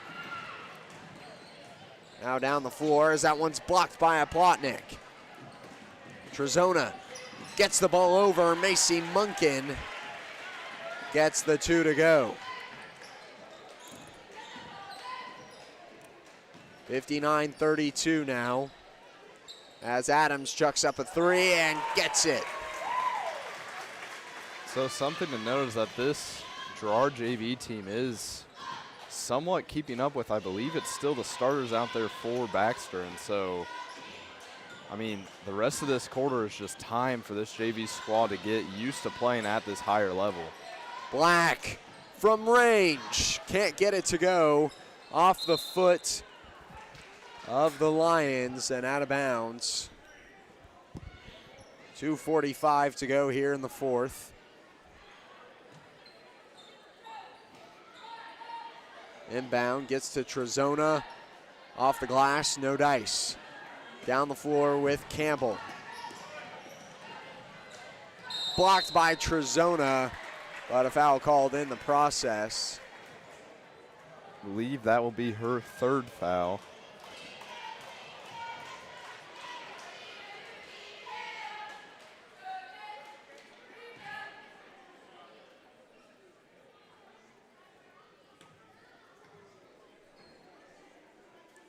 Campbell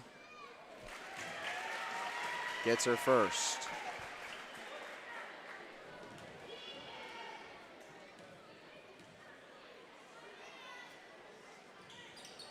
Second is good to go as well.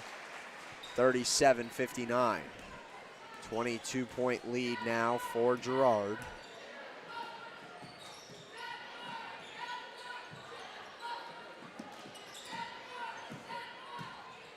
Black puts up a 2. Probably should have been a foul called there, but Trojans gets the putback. 61-37. As down the floor, Adams loses it. Out of bounds at 2:09 on the clock. Elia Avery comes in for Vestal. Adams will also check out along with Burgraff as they get a round of applause as seniors.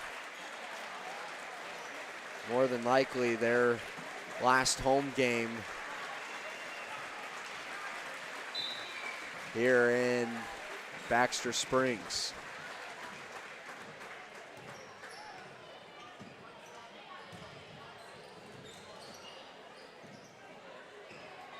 Brooks gives off, Munkin blocked and picked up by Weaver.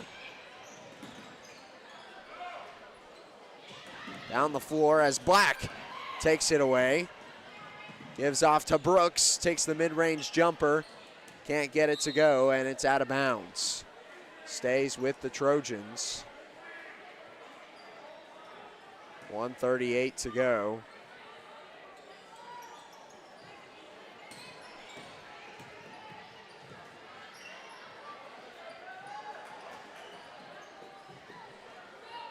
That's another turnover taken away by Hall.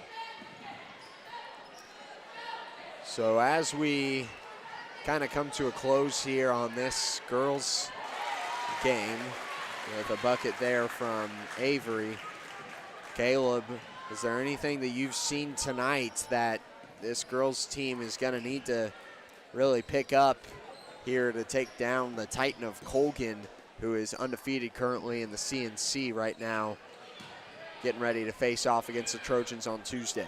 Yeah, I think the biggest thing tonight is just the rebounding, and we saw it during that stretch of injuries with your seniors, is that without those two key players, your rebounding definitely goes down quite a bit. And so the one thing you'd like to see is just making sure that that can stay up and that you can get some of those players like Trezona or Black in that will get down low and get those rebounds. And so I think that's a big part of it. And then just making sure that whenever you're going up against Colgan that you're using confidence and that you're able to just really play at their level. And so I know it's going to be probably one of the tougher games at home that we've had all year.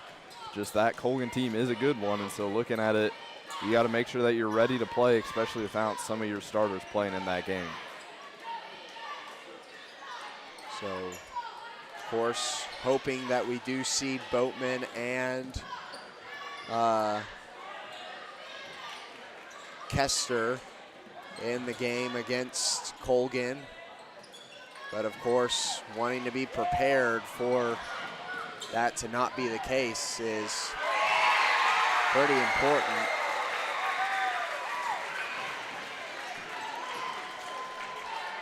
As we reach the final 10 seconds.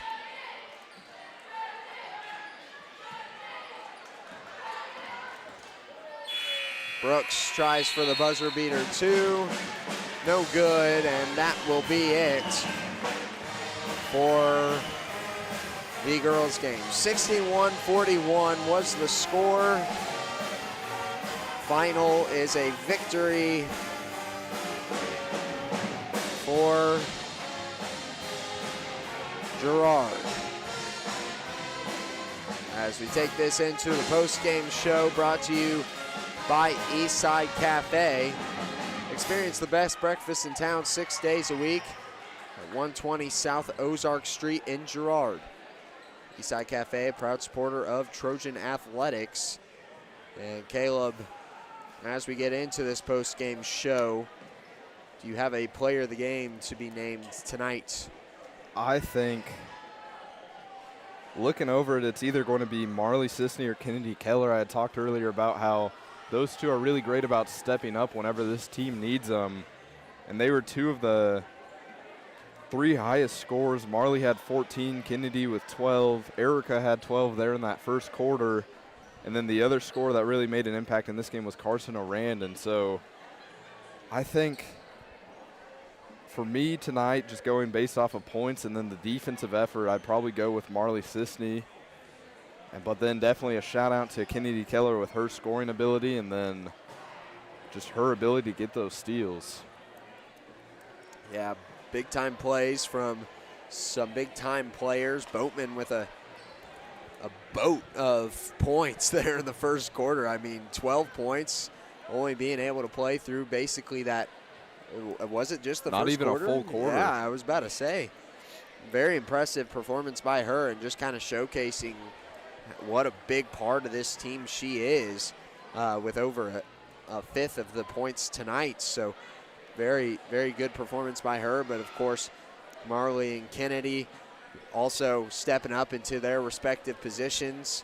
Sisney knocking down a couple of free throws there with a 3 as well. And then Keller working the post game with both Kester and Boatman out has been a huge benefit of having her on the squad. So those are your players of the game tonight. And as we go into this shot of the game tonight, I don't have a lot of ideas. I mean, you had a couple of threes sprinkled in there. I believe Orand had a couple. Sisney had one, and then Mooneyham had one. And I mean, I think looking at some of that, I feel like this game for the Trojans was like a runaway train from the second it started. And so I'd say for me, that shot of the game is the basket that got it all started, and that is the 3 from Carson Orand that was just early on, I think maybe their first or second offensive possession. So for me tonight, I'd say that 3 from Carson would be the shot of the game. Well, very impressive game from this Girard Trojans girls. That shot of the game brought to you by Bradshaw Collision Repair. Bob Bradshaw offers refinishing, paintless dent repair, glass replacement, and more. Let Bradshaw Collision Repair get you back in the game. Call 620-724-7300. We'll take a break here as we await Coach Urlacher's arrival for the post-game coaches interview after a while. We'll be right back after this. Producers Cooperative Association is the area leader in providing quality agricultural products, services, and markets. PCA has what you need to maximize your operation with a full-service agronomy department, grain origination, handling and storage, bulk fuels and lubricants, propane, a jam-packed farm store, and livestock feeds in bulk or bagged. PCA is proud to call Girard home and to support Trojan athletics. Stop by or see more online at pcacoop.com. More than just your neighborhood pharmacy, Mathis Drug is your hometown partner in health. With pharmacist Bria Scheibe and an experienced, highly trained staff, Mathis Drug is ready to serve you. And now, Mathis Drug offers comprehensive compounding, which is one of the few pharmacies in Southeast Kansas with this convenient on-site service. From medications to expert advice, call 620-261-9779. Mathis Drug Store, where community and care come together. Welcome to Homestead of Girard, assisted and independent living right here in our hometown. At Homestead, seniors enjoy compassionate care in a community designed for comfort. Licensed professionals provide support with daily activities, dressing, bathing, and medication management. Residents enjoy home-cooked meals and the comfort of their own private apartment. Call 620-724-6760 to schedule your tour today. Homestead of Girard, senior living with compassion, comfort, and community. Back on the post-game show for the post-game coaches interview with Coach Urlacher joining us here in the booth at Baxter Springs. Coach, once again, keeping yourself in the win column and also once again having to use a little bit more of your extensive bench. Can you break down what you saw in the game tonight and how the girls played? Yeah, we came in with a couple goals, and one was, to put the game away as quick as we could. That didn't necessarily happen, Mama said there'd be days like this. My heart goes out to my seniors. Man, I just, it's their last show, and for, to already be down Maddie, and then for Erica to go out during the game, just really, kind of a buzzkill, really, to be honest with you. But, as always, we had our juniors and and our underclassmen step up and save us once again. We're on, I think this is our 8th game in a row, and this streak started after that Colgan game in which we lost and had sickness and lost Erica for at least 2, maybe 3 weeks. So these kids have been a big part of why we are able to set here, and we'll be 4 or 5, I think, in the bracket, and maybe setting in the best spot we can set in, considering how our early season went. So we're right where we wanted to be. It sure wasn't pretty getting there, but what doesn't kill you is going to make you stronger, and I feel like that definitely applies here. I think all of our kids and what valuable experience that fourth quarter for it wasn't always pretty there either, but when you first start playing varsity, it's a different speed, and the things are moving really, really fast, and you're really nervous and stuff like that. So for these younger kids to be able to get that out of the road a little bit and get that valuable experience, it's just going to pay very big dividends for them next year and years to come. Yeah, and with a tough opponent ahead in St. Mary's Colgan next Tuesday, do you feel a little more confident in your team having seen all that experience that those juniors and underclassmen have been able to really get on the varsity floor? Yeah, I do. It's a game where kind of the league championship's already been decided, and I have a tremendous amount of pride, and I love playing at home, and we don't lose very often at home. So obviously we're going to come out swinging. We're going to come out playing as hard as we possibly can, and things like that, and do the very best we can. There's no wasted experiences, and win, lose, or draw, we're going to play one of the better teams in the state that has, there's no way she's not one of the top 5 players in the state, Kayla Davis. So, what a great opportunity that is for us. What a great opportunity to get better, to learn more about ourselves, and then to refocus and get ready for Friday with, where there is no tomorrow for one of the teams. So, we've got to continue just to work hard and do the very best we can. Yeah, and then last thing here is once again we see with 2 of your key players being out tonight, such a, like you said, kind of a buzzkill, but the positive here, Marley Sisney and Kennedy Keller once again being able to step up into those leadership roles, as well as Carson O'Rand, who we have kind of seen in that more facilitator role throughout the season, but just really stepping into the scoring roles. Do you have anything to say about those ladies just being able to fill absolutely. Say everything about them. Man, I tell you what, at different times even Carson's been hurt and different things went on, and so Marley and Kennedy have been our rocks, kind of keeping everything going together when everybody else is sick and hurt. Carson the other night, she didn't score a whole lot of points, but she had 7 assists, and that's what I want my point guard to do. And so, sometimes it seems maybe like she has a quiet night. There was nothing quiet about tonight as we had people in foul trouble, as we had seniors getting injured. She kept that calm on the court and kept us running our offense correctly, and just getting us into our offense is what every good point guard does, and she is, from beginning of the year to the end of the year, she's come a long way with that, and like I said, just continues to help people get the shots that they need to shoot for us to be successful in games. So she's doing a really good job of making everybody else look better. So, all those, and Augie Mooneyham's back from sickness now, and so she's stepping up as a junior too.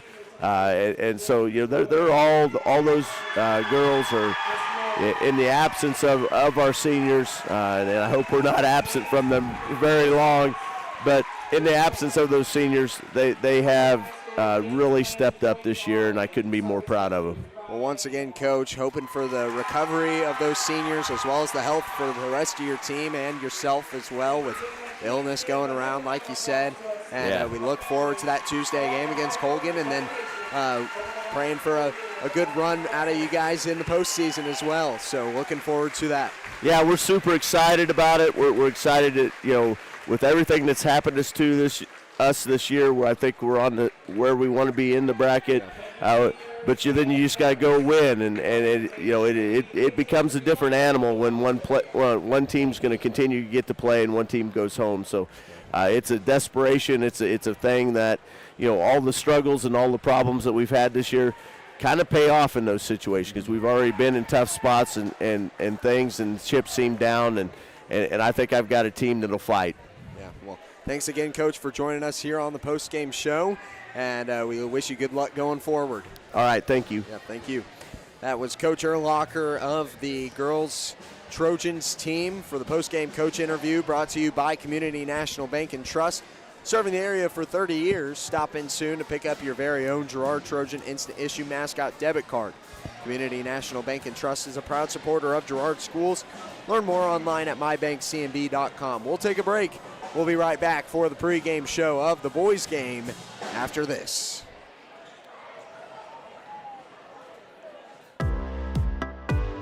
Community National Bank and Trust has been serving the area for more than 30 years with a strong commitment to the highest quality leadership and banking services. Missing that human touch with your bank? Come talk to a real person at Community National Bank and Trust. We're your local bank that's small enough to know you, yet big enough to offer the best products. Community National Bank and Trust. Federally insured, locally awesome. Member FDIC. Whether you're trying to make the most of the next harvest, navigating a changing business landscape, or planning for the next chapter in your life, the professionals at Prime Accounting Solutions are here to help. With 10 locations, Prime Accounting offers convenient, friendly accounting and tax services at a fair price. Payroll, bookkeeping, business planning, personal tax filing, and more. And now Prime is the place to go for insurance. Trojan fans can find us at 408B North Grand in Pittsburgh or call 620-232-7305. To find a location near you, go to primeaccounting.net. You've enjoyed life. Over the years, your community has become your passion, something you hope future generations get to experience, just as you have. That's why the Girard Area Community Foundation has worked hard to help fulfill charitable goals and inspire generosity, meeting the needs of the communities they serve. Creating a legacy fund with GACF ensures what you leave behind is an effective and lasting improvement in the community you love so dearly. Make plans to visit GirardAreaFoundation.com, preserving traditions for those who follow. Producers Cooperative Association is the area leader in providing quality agricultural products, services, and markets. PCA has what you need to maximize your operation with a full-service agronomy department, grain origination, handling and storage, bulk fuels and lubricants, propane, a jam-packed farm store, and livestock feeds in bulk or bagged. PCA is proud to call Girard home and to support Trojan athletics. Stop by or see more online at pcacoop.com.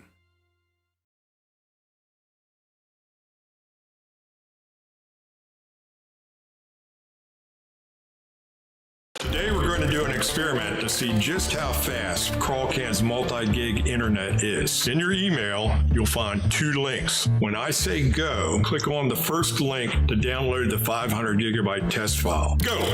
Okay, now when I say go, click on the second link in your email to upload the file. Go!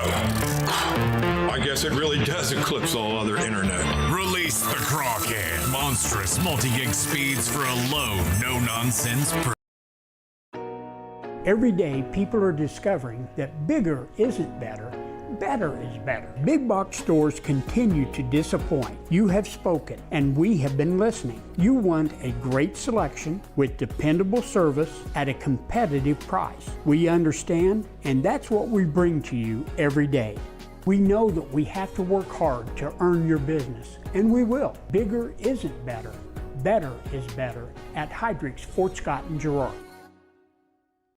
Here at Pittsburgh Interiors, we are proud to be family owned and operated, serving our community with quality style and service since 1999. Step into our showroom and explore furniture, flooring, window treatments, mattresses, and more. Whether you're designing a dream home, office, or simply just adding that finishing touch, our expert team is here to help. Discover why families and businesses have trusted us for over 25 years. Pittsburgh Interiors, where style meets comfort and family comes first. Call service is outstanding in their field. especially for those that are stuck, well, out standing in their field. Coles carries a wide selection of farm, industrial, and heavy-duty tires, all from the best brands in the business. And they've got farm service trucks ready to go. Plus, Coles continues to be the place folks go for car and truck tires, repairs, oil changes, and so much more. If you're in the market for new tires in Southeast Kansas, make the right call to Coles Service, 620-724-4121. See more at ColesServiceLLC.com.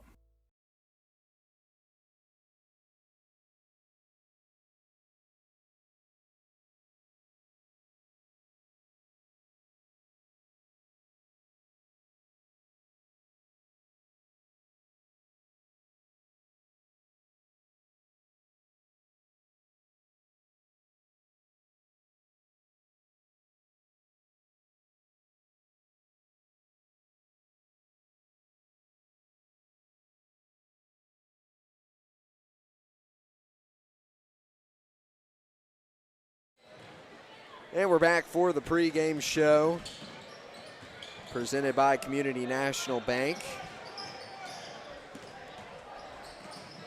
Caleb, we just saw the girls take down the Baxter Springs Lions in a 61-41 victory. Now set for the boys game, who have been on a bit of an opposite trend from the girls team right now, in a bit of a slump. They've been very close on so many occasions, just not able to pull out the W. What are they going to need tonight to get it done? And I think this team, the big thing is making sure that you're rebounding and making sure that you work together as a team. And for this boys team, the third quarter has been a thing that is just, it's been brought up so much recently, of just that third quarter is when things go south, and whenever they go south, it gets bad. And one of the big things for this team is being able to work together and not against each other, because from previous experience, I mean, seeing this team in bad situations, the team can get as sour as sauerkraut. It's getting rough on the floor, and then from the coach's perspective also. And so you definitely want to make sure that you can work as a team compared to playing just solo basketball with 5 guys on the court. And so I think if you're able to do that and just continue to really play how you've been playing against some of these better teams, honestly, I believe these boys should have no problem taking down the Baxter Lions. Yeah, and I would totally agree. This is one of those games that you have an opportunity here, if you're the Trojans, to get out of the slump. This is a team that, yeah, Baxter Springs is a very competitive team. This is one that you beat earlier on in the season. You know their game style, you know how they play, and this is exactly the opportunity that you need coming down the end of the season to grab a feel-good win and go into the postseason with something in your back, something positive to build off of, because you've got another tough opponent right around the corner in the Colgan Panthers, and that is not going to be an easy W, and really right now it's going to be quite the opposite of the expectation for this boys team, as earlier on in the season the boys did fall short of the Panther boys. And so looking at that game earlier in the season, played on January 6th, the boys did beat Baxter at home 60-45, and so one of the bigger wins that they've had, but definitely not the largest.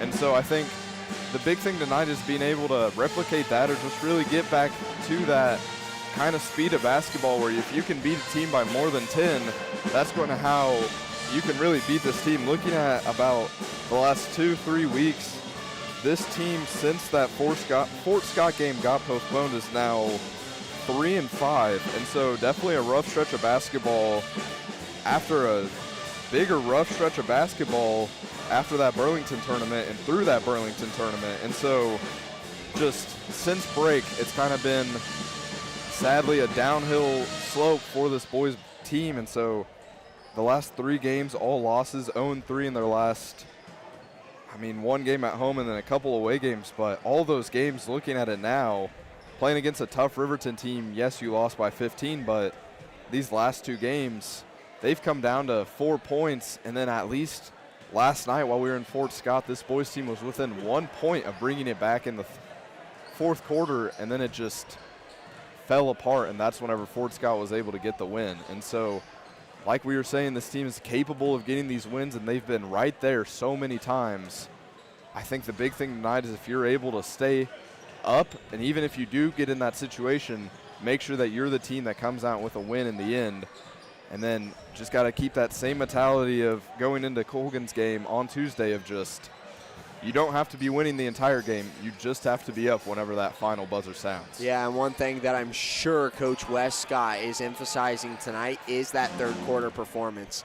You want to see double-digit points. We haven't seen it in 2 games now where double-digit points have been scored in the third quarter. So what Coach Westcott's expecting, come out strong and swinging, get a lead going into half, and then not only maintain it through the third quarter, but try to grow it. Make it a positive quarter rather than something that you look back on and you go, we did it again.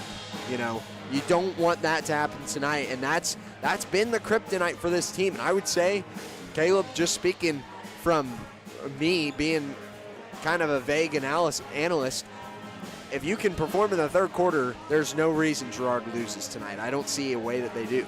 And, I mean, this team is aware of that third quarter struggles. Talking to some of the guys today while at school, I was asking them about what's happening in the third quarter from their perspective, and a lot of them were saying kind of the same thing. The same issues were apparent where they just say that they come out a half if they're up and they kind of feel a little bit of that confidence, and then they let that kind of just slip, and they just seem, you don't want to say that they're not trying as hard, because of course they're trying. We see them trying. But settling.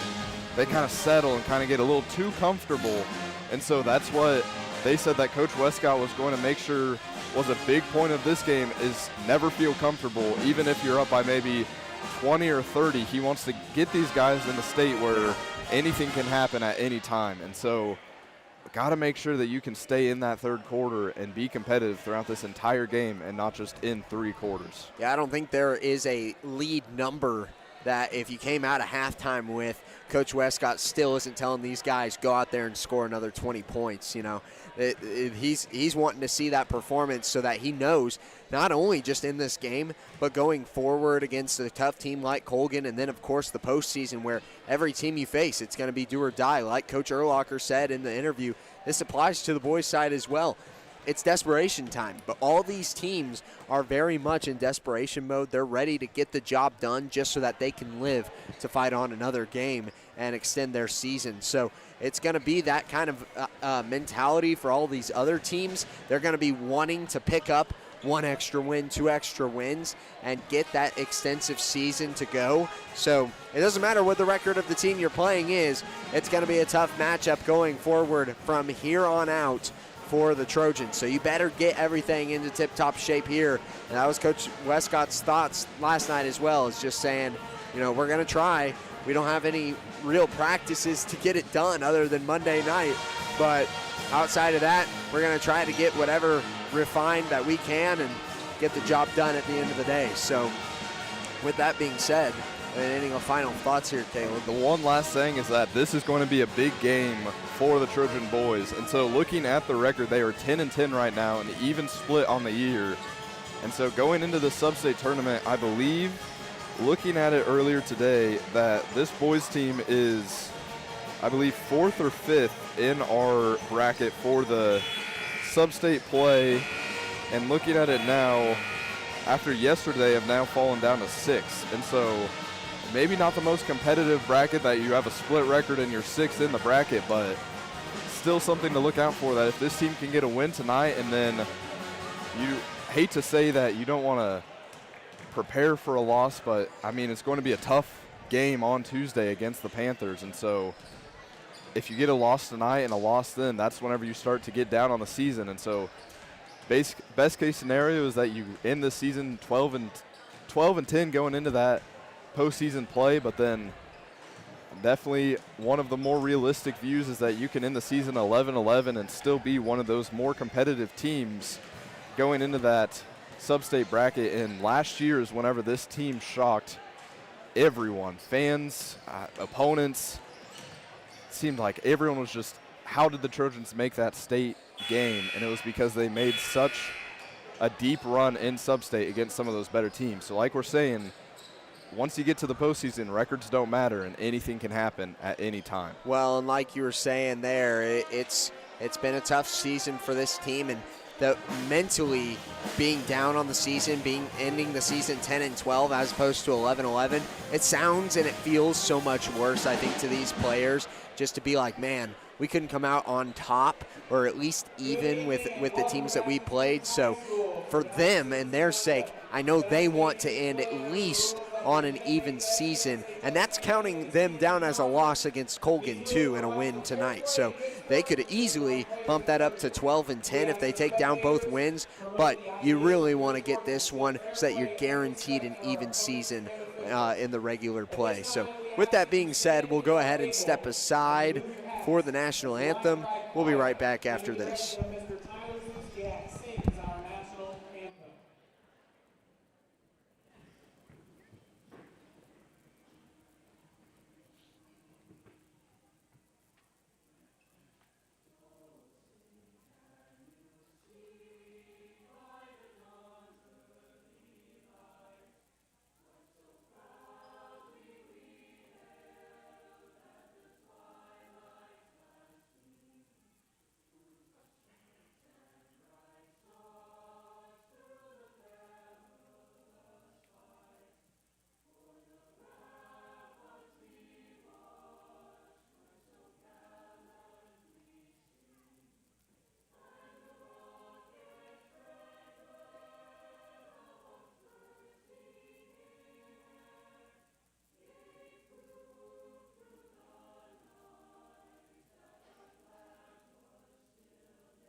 And we're back from the national anthem as we get set for starting lineups here.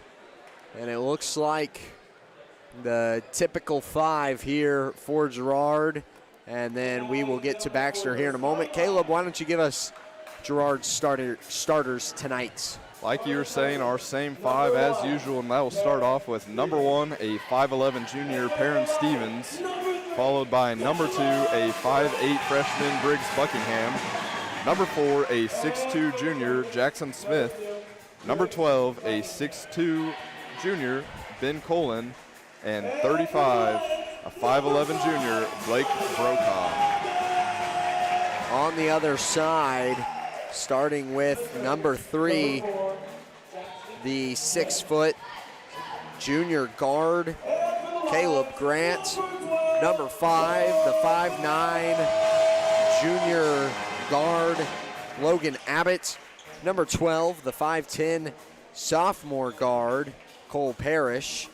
Number 20, the 5'10 junior guard, Isaiah Main. And rounding out that squad, I believe, as we've got a quick break here. I don't know what's going on here. But rounding out that squad is number 22, the 6'2 junior forward, Braden Wade. A very interesting happening there, as I believe the microphone for the starters has gone out. So those will be your starting 10 on the floor tonight. Of course, hoping for the Trojans to take down the victory, but also hoping for a good game here, Caleb, as we get set.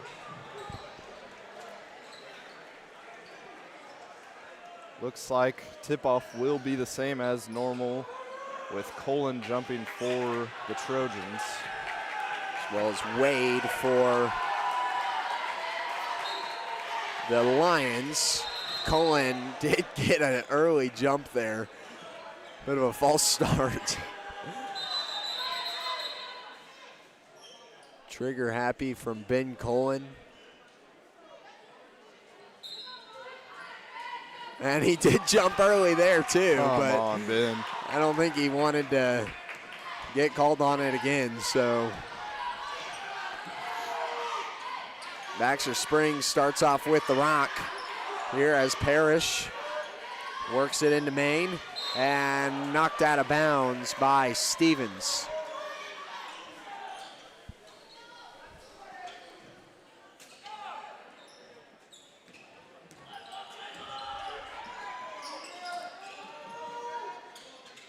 Abbott up top to Maine. Abbott over the top is tipped by Brocob and taken away by Smith.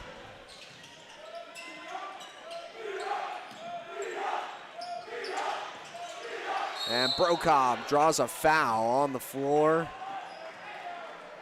as they work it inside to him. I want to re-emphasize something that I said earlier on in the season, Caleb, which was the fact that Blake Brocob stands at under 6 foot as Buckingham is going to interrupt me there with a big three. But Brocob stands under 6 foot but plays like he's 6'2", 6'3". I mean, just with the strength and the physicality that he plays underneath there at the block, able to square up against some of the taller guys that they play against. Another foul called, as that will go against Braden Wade. That's the second foul. So Abbott and Wade collecting a foul apiece for Baxter Springs. Like to see that for the Trojans. 2 fouls off rip. Getting them that much closer to being in bonus as Brocob takes a fading 2. Rebound Parrish.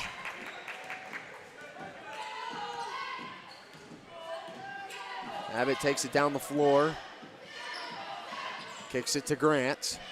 Now over to Parrish. Parrish hands it back out to Abbott.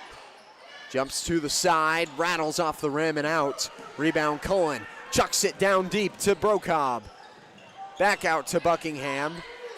And now they reestablish on the offensive.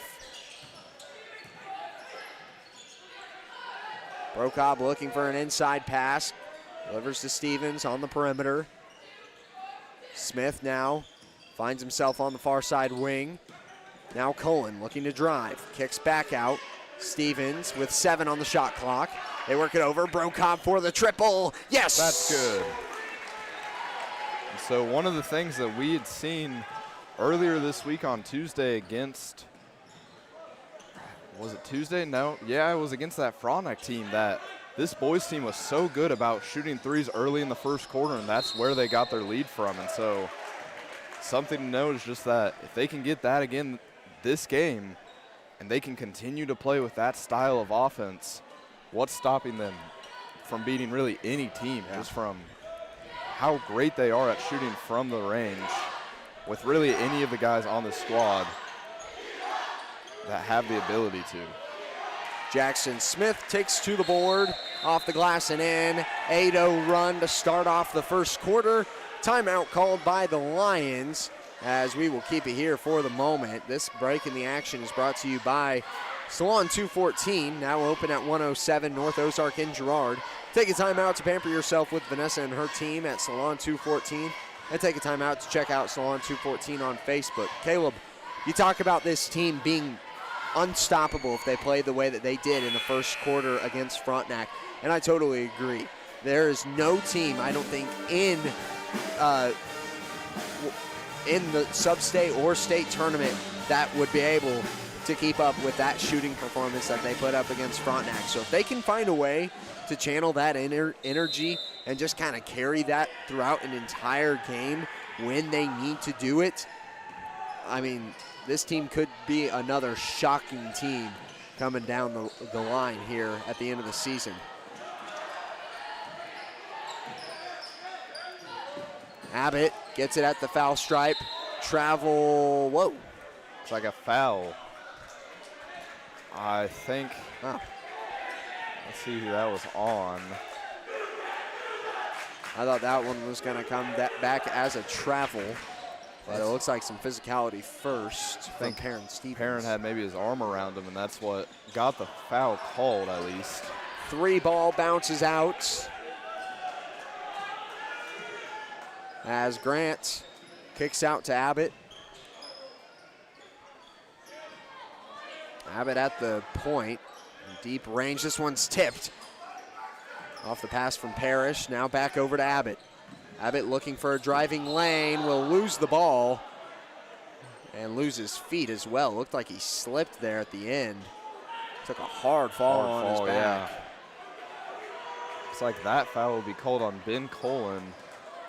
So the Trojans now picking up 2 fouls on 1 possession for the Lions. Very similar to how the Lions picked up their first 2. Now is Abbott on the close side wing, able to work this offense even further. Abbott takes a 3 and drops it in. Cuts this lead down by a significant portion. 8-3 score. Stevens on the far side near the Lions logo. Get it into Brocob. Trying to work his way inside. Now Cullen. Spin move to the paint, and he's fouled on his way. He'll be shooting 2 coming up here.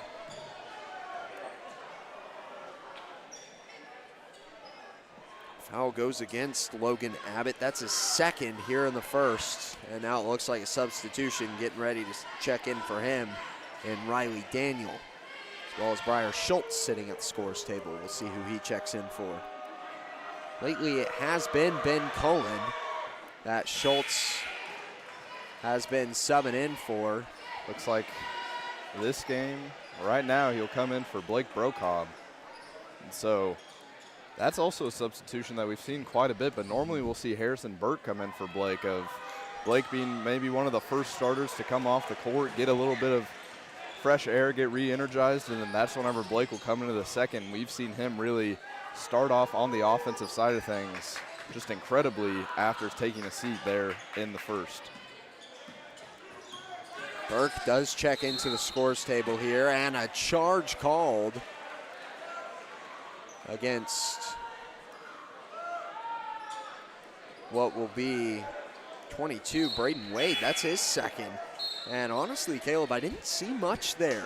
I mean, did you see anything excessive? I think the biggest thing that you maybe could have called was a moving screen. Maybe. But that's probably... He wasn't the ball handler, so I was a little bit confused as to where he was at, but I didn't see anything excessive on the floor, so you may have seen better than I did. But Smith works it. Buckingham now looking to drive to the paint, puts up a floater, and in for the 2. 12-3 score. Buckingham has been working on those interior drives here in the late ball games that we've seen as Burke gets a quick interception. And I mean, it's incredible to see Briggs get down low and just play with the bigs and just work his way through that paint to get an easy 2. Smith, hands off, Schultz, close side wing. Perks up for the 3. Tries it and just goes over the backboard.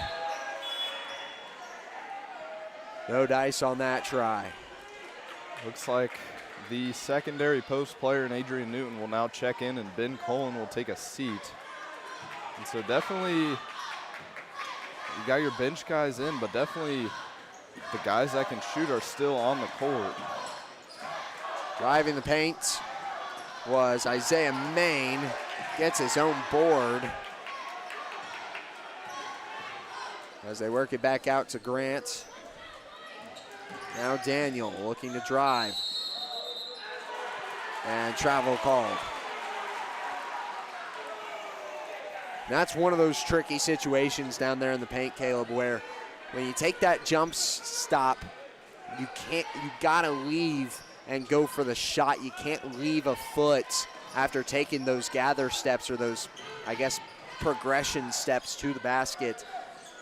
You got to go straight to the basket after that. You can't really lift a foot and take another pivot. So Burke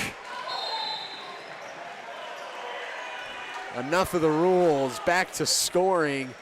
Girard on top. 15-3 at this timeout. It'll be a full one, so we'll take a second and step aside as we see a quick word from our sponsors here on Girard Sports Live. Hold on.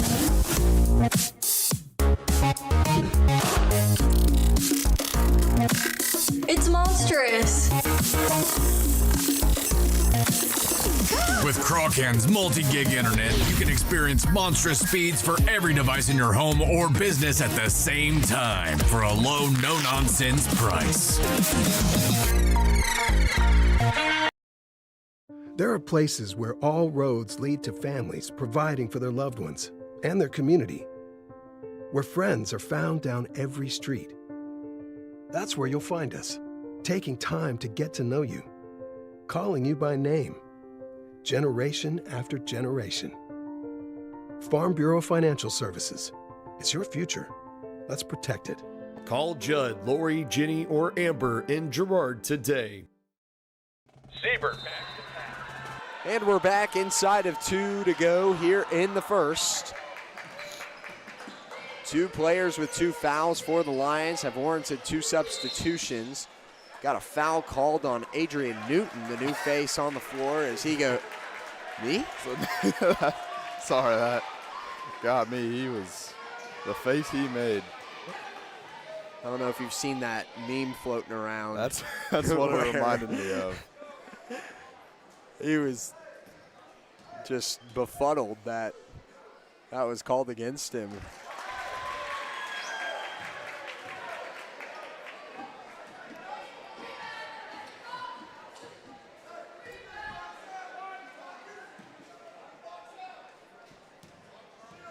First one's in from Daniel. Second one falls as well.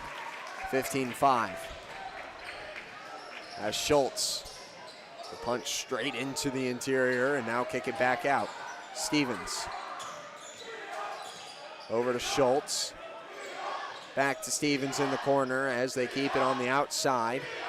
Burke playing that post position as Newton roams around on the far side. Now Burke trying to press his way inside, catches a block foul from Parrish.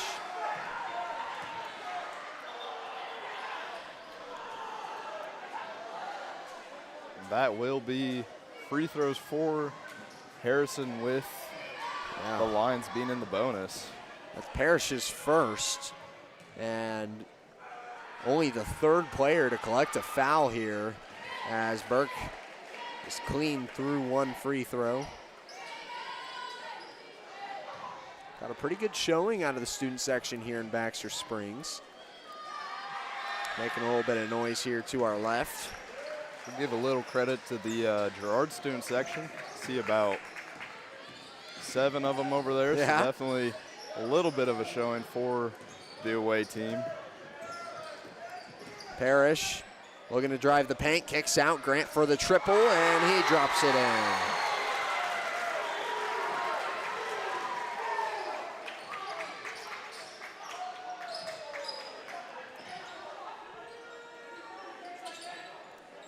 Burke and Brokaw back and forth here on the edge. Burke now driving the paint, draws a foul, and will be headed to the line.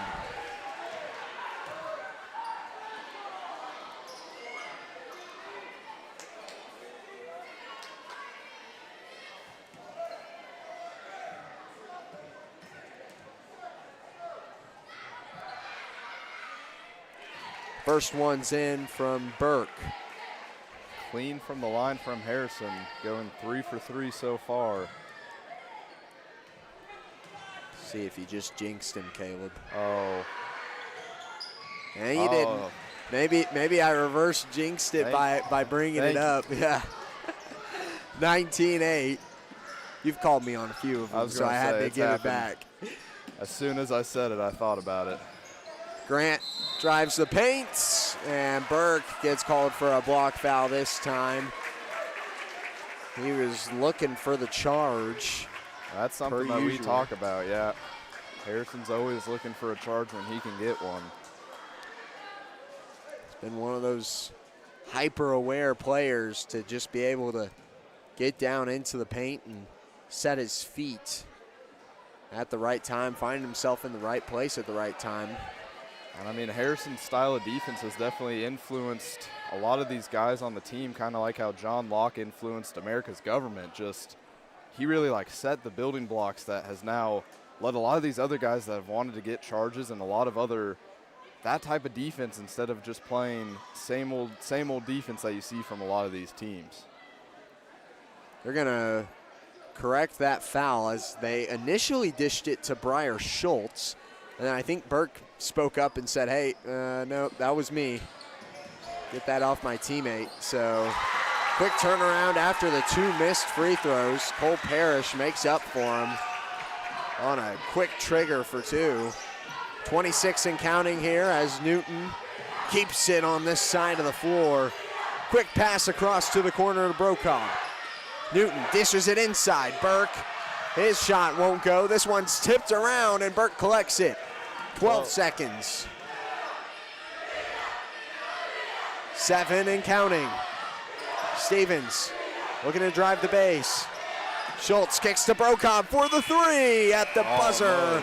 Does not get it. And that will be 19-10 at the end of the first. We head into the second. Girard leads by 9. We'll be right back after this.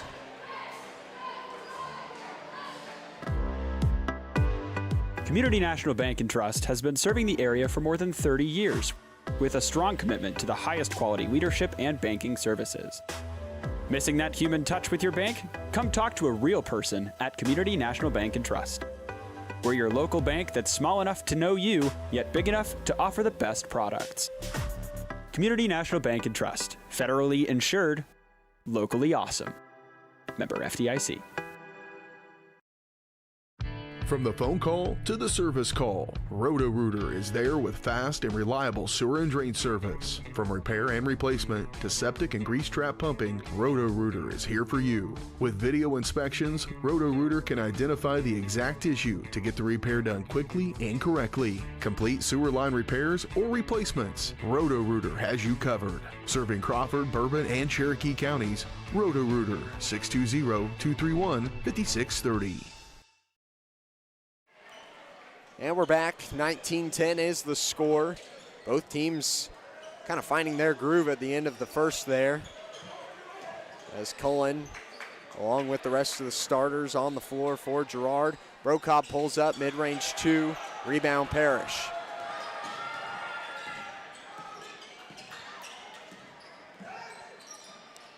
Parrish directing traffic, was calling for Daniel to be on the inside. Wade hands it back out, and block foul called as they will be shooting 2. That's Isaiah Main.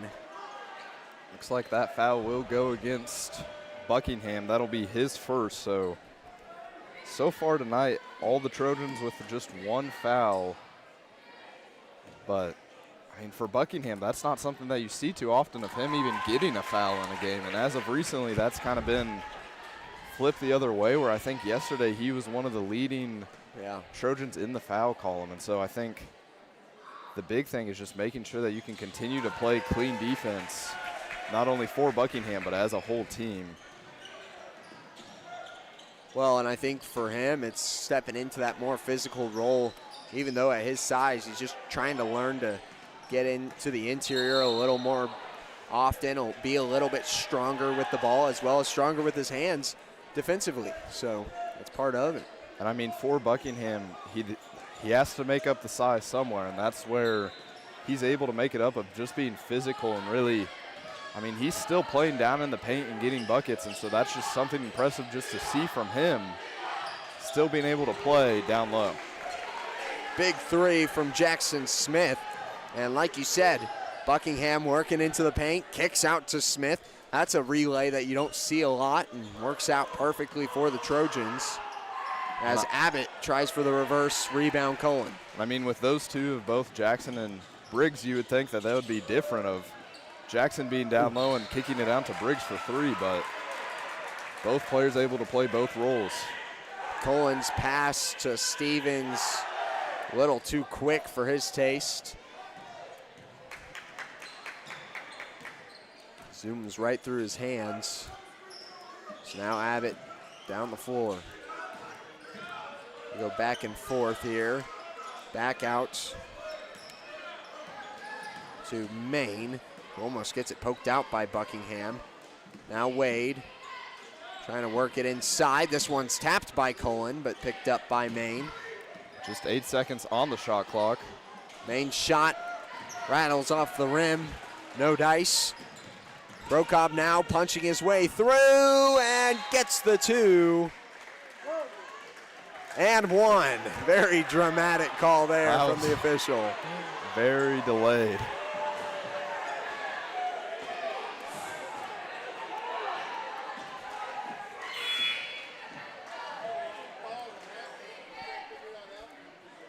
That was a very long pause. I think he was trying to deliberate in his head maybe what the call there was. And honestly, I am a little bit surprised it came down as a block.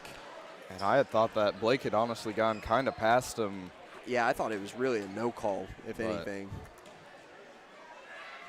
My honest and unofficial analyst opinion.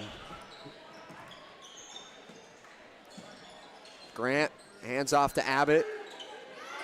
Abbott now draws a foul. This will go against Cullen, I believe. That will be his second. Yeah. So he picks up his second foul there as he kind of left his feet and Abbott had turned into him. So it's one of the things that they try to teach you is keeping those feet set, making sure that you have those established, because if somebody turns into you and your feet are on the ground, it's a lot harder for that foul to get called, or at least you might get the foul called for you. Good bucket from Wade on the answer as Cullen kicks out to Smith. Smith drives the paint and quickly drops in a 2 for Girard. So far throughout this first half, I think the boys are playing great team basketball, and that's something that I had mentioned that you'd like to see, just being able to play as one and really finding the open teammate that gets that good look. And so far, I definitely believe that that is what has happened. Abbott with a fadeaway 2. That's a tough cover. Brokob kind of shakes his head like, whatever, I did what I could. He was in his face. But a great shot from Logan Abbott as Buckingham looks to keep this alive. Stevens collides with Grant. I believe this foul goes against Grant here. Stevens had reached the ball first and was a little more established as well. Looks like what you were saying is true, and that will be Grant's first. Swing it around, Brokob in the corner. Back out to Stevens on the far side. Find Cullen at the elbow. Smith over to Brokob again. Cullen now steps into the paint, gets a great dish to Jackson Smith, and he lays it in for 2. Great find from Ben to find Jackson down low, like I was saying, making that extra pass to the open man. Love to see the consistency of the scoring continuing here for Girard. On a similar pace as we saw there in the first quarter. Brokob looking to accelerate, and he does. Big 3 from Blake Brokob. And another timeout from Baxter Springs as they are down 16 now in the game. 16-32 is the score. We'll take a second and be right back after this. Community National Bank and Trust has been serving the area for more than 30 years with a strong commitment to the highest quality leadership and banking services. Missing that human touch with your bank? Come talk to a real person at Community National Bank and Trust. We're your local bank that's small enough to know you, yet big enough to offer the best products. Community National Bank and Trust. Federally insured, locally awesome. Member FDIC. Here at Pittsburgh Interiors, we are proud to be family owned and operated, serving our community with quality style and service since 1999. Step into our showroom and explore furniture, flooring, window treatments, mattresses, and more. Whether you're designing a dream home, office, or simply just adding that finishing touch, our expert team is here to help. Discover why families and businesses have trusted us for over 25 years. Pittsburgh Interiors, where style meets comfort and family comes first. Producers Cooperative Association is the area leader in providing. And we're back on Girard Sports Live. 3:55 to go here in the second. Girard leading by 16 as we near halftime. Baxter Springs with the ball as Parrish inbounds it to Grant. Gets it started once again. Baxter Springs not looking too bad. I mean, just scoring-wise, not able to get it going. A lot of fouls on the other side as well have been pretty punishing, but Cole Parrish opens up with a quick two. Try and answer out of the break. Buckingham kicks out. Newton for the triple, just off the back of the rim.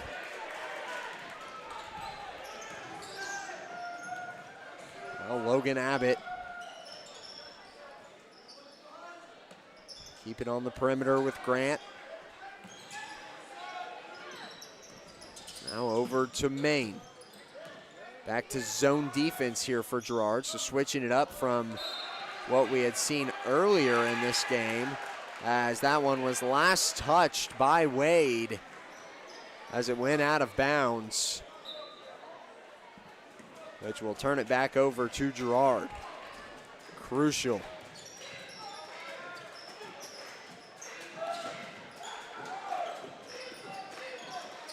Had a chance to pick up a handful of points there for Baxter Springs, just unable to capitalize. Now Girard working on the perimeter as Smith gives off to Schultz, 12 on the shot clock. And Buckingham, I believe he slipped there. Looked like he kind of lost his footing right there on the near side wing. Might be something to keep an eye on. It's called for a travel. Abbott kicks out to Wade, who takes the jumper for two. No good. Schultz will get the ball out, but jump ball called there. Will keep it with the Lions. Checking in is Burke and Stevens for Buckingham and Smith. Just under 2:30 to go here in the second. As this one's loose, Harrison Burke, big heads-up play, and it's always here on this near sideline we see him make a good play. Harrison always seems like he has just one part of the defense that he will just execute that night of just getting an inbound or getting a charge or just stuff like that where he's on the baseline and he's able to really turn the ball back over to the Trojans or get those quick transition points. And so just definitely a big part of Harrison's game of just playing great defense, but I don't know if you want to call it weird defense, but definitely irregular from what we're used to seeing. Schultz's shot was blocked. Stevens pump fakes, goes back up. Now Schultz on the floor. Stevens fighting for it as well. Jump ball. We'll keep it here on the Girard side. After the rebound from Baxter Springs and a timeout called by Coach Westcott as he wants to reevaluate some things. Keep it here for the time being, Caleb, as this is only a 30-second timeout. But a couple weird possessions there, just some weird turnovers, chances at the rim, unable to capitalize from both teams, from their primary shooters as well, and just nothing. Yeah, and I mean, after just such a offense-filled first start of that second quarter, you're kind of expecting to come back out of those timeouts and have just the same stuff from what we were seeing, but definitely a little bit of a lull in the scoring for both of these teams. So the big thing for the Trojans is you can't let that happen in the third. and you got to keep up what you've been doing and keep your lead where it's at. 32-18, still a 14-point lead here for Girard. As Schultz with the inbound here. Kicks out to Burke. Now Stevens will set up the offense from the point. Newton. Back over to Schultz, near side now. Across the court. Finds Schultz on the cuts and gets fouled and one. A great find from Newton as he kind of gave him the eye go. Directing the traffic there, and Schultz fighting through the physicality to get the bucket in. And I mean, that definitely looks like a play that's been drawn up by these two just to execute in situations just like this. See a lot of times out of this Girard team, the guys that come off the bench seemingly having a little bit of synergy, that maybe they're drawing up there, scheming over there on the bench, just being like, hey, we're going to try to do this one right here. But we see them work together so well, and also just work into the starting squad just as well. I think all these guys, we've said it time and time again, capable of starting at one point or another, and they're showing it. And a lot of these guys we have seen. I think the only bench player that we haven't seen necessarily start in a game is Briar Schultz, but that's not any diss on him. I mean, Briar still gets major minutes, and he was the first one to check in off the bench in this game, and so definitely an incredible player and someone that helps this team out in so many ways. Swirls out of the rim for the second free throw. Only one goes down, 19-35, still a 16-point lead. Stevens, they swing it over to Smith, finds Stevens at the block. Stevens goes up through the defense and drops in the two.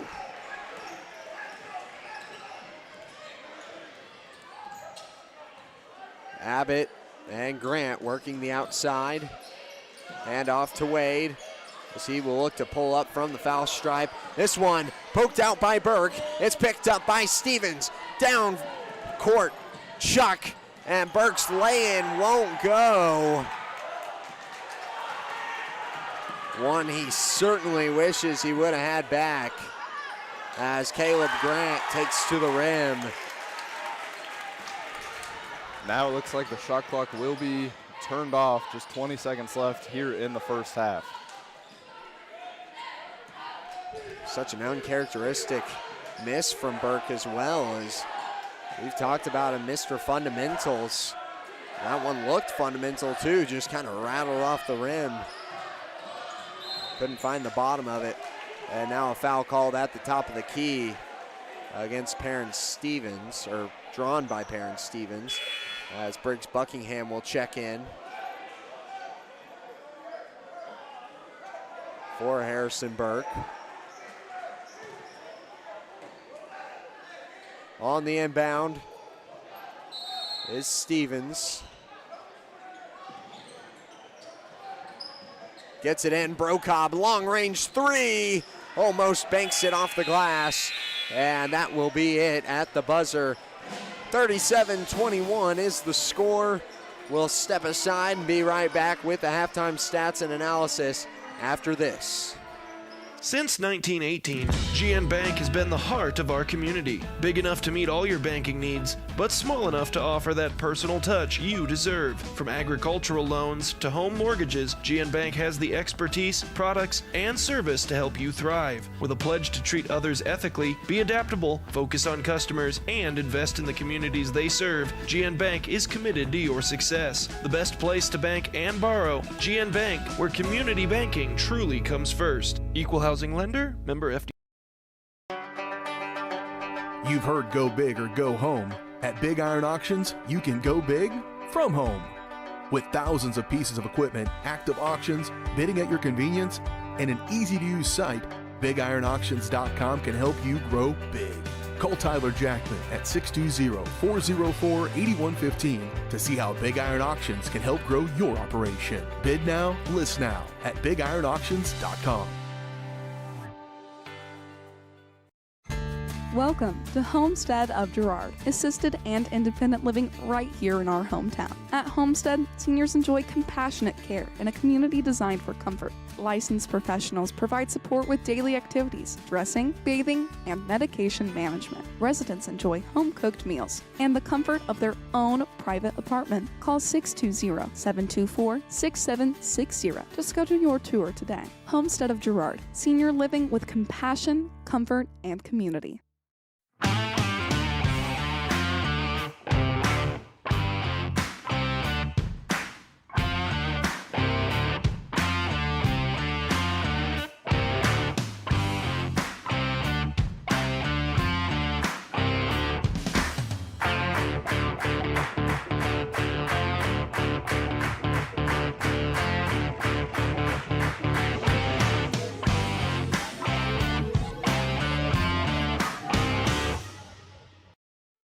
At Fort Scott Community College, we understand that a scary part of figuring out your future isn't only answering the question, what should I do, but where do I belong?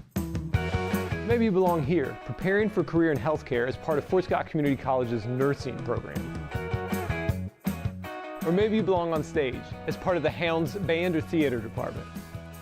I don't know where you've been or where you're headed, but I know we're saving a spot for you because you belong at Fort Scott Community College. Hi, do you offer insurance bundling? Enter authentication code to start transaction. Where would I get the code? Please enter code. Okay. Sometimes humans are just more helpful. Wrong.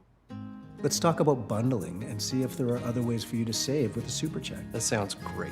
Here, take a look. Farm Bureau Financial Services. It's your future. Let's protect it. Call Judd, Lori, Ginny, or Amber in Girard today.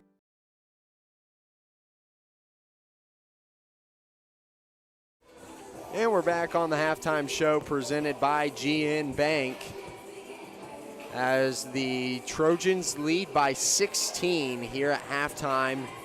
Not growing the lead by much, but still doing a good number throughout these first two quarters. And now it's judgment time. We come down to halftime. This is where we kind of sit here, Caleb, and say, what's going to happen in the third quarter?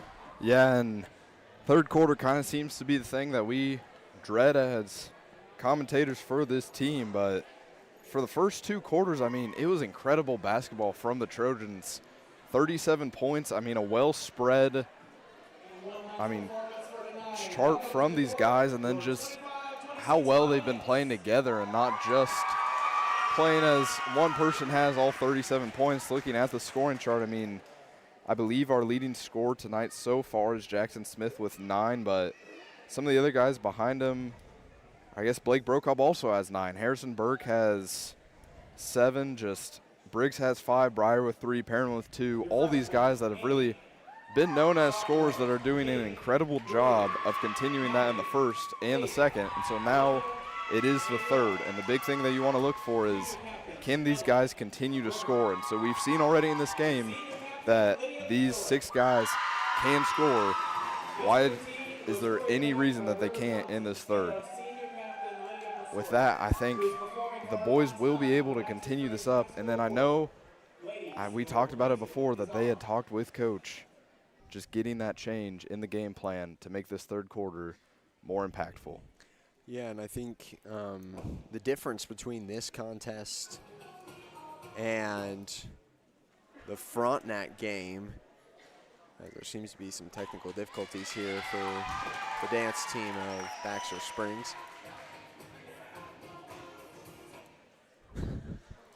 Trying to figure out what's going on. But anyways, as we stare down this third quarter, the difference between this contest and the Frontenac contest, I believe, is that second quarter motivation and that motion that they had in the second quarter, because it seemed like in the Frontenac game they started to let off the gas in the second, and then it carried on into the third, which was kind of the impactful part. And that was something that Coach Westcott had talked about, which was a big deal, just giving up 3 quarters. You had 1 quarter that you won against Frontenac and held it all the way until the fourth quarter, and all you had to do is just win one more quarter and you would have won the game. So it was something that in this contest, I think they've already won 2 quarters. I think even if you let off the gas here, they should be fine, I would think, unless colossal, like a catastrophe occurs. But the key here is you got to have one of them. Either the third quarter or the fourth quarter, you have to be able to put something together, either an average or pretty successful quarter there. But I don't really see that happening tonight. I think the mojo's a little bit different. You know, it's just, you can kind of feel it. I don't know how to explain it. I mean, I'm right there with you that, yeah, last game it kind of felt like there's a chance that that third quarter could have became an issue again, but tonight I don't feel it. Yeah. Tonight it's just, this is a team that this Girard boys team has beat before, and so what's stopping them from beating this team just one more time? And so, well, and I think the biggest thing right now is also the fact that we know that it's on their minds. We know that this third quarter is on their brain right now in the locker room, and I'm sure Coach Westcott's bringing it up with them saying, you know, you guys got to come out here and just put 20 on them. I want to see that score at 57 at the end of the third quarter. So just looking at that from that perspective, you know that they're thinking about it. You know that they're coming into this bloodthirsty, looking to grab a couple of baskets right off the rip and then kick off this third quarter on a high note. And like you're saying, I think the biggest thing that probably Coach Westcott said at halftime was, we can't have a repeat of what's been happening this week. And that's not really great to say, just saying that the rest of this week hasn't been the best basketball, but I mean, it's the truth of that. You can't have another quarter like that and expect to win this game like how you won that first game in Girard. Yeah, well, with that, we're going to go ahead and step aside for another break. We'll be right back for the second half of action. Thanks to your support, Kenora Eye Care has expanded. With double the space, they offer more exam rooms, larger optical selection, and extended hours to fit your schedule. And with the latest technology, they can quickly diagnose any eye-related issues. All patients are welcome at Kenora Eye Care, the clear choice for your A partner in your fields and in your success. That's what you get with Murphy Seed. Channel seedsman Matt Murphy knows your field and can recommend the elite seed products designed to perform in your area, maximizing the profitability of every acre. And now Matt's care for farmers goes beyond seed as an agent for the new 4-state farm and ranch. From the best inputs available to the protection you need, call Murphy Seed at 620-249-6419. Your partner at every stage. Matt Murphy at Murphy Seed. From the phone call to the service call, Roto-Rooter is there with fast and reliable sewer and drain service. From repair and replacement to septic and grease trap pumping, Roto-Rooter is here for you. With video inspections, Roto-Rooter can identify the exact issue to get the repair done quickly and correctly. Complete sewer line repairs or replacements, Roto-Rooter has you covered. Serving Crawford, Bourbon, and Cherokee counties, Roto-Rooter, 620-231-5630. At Girard Medical Center, our physical and occupational therapy department is dedicated to helping you bounce back stronger. Whether you're recovering from an injury, surgery, or just want to move better every day.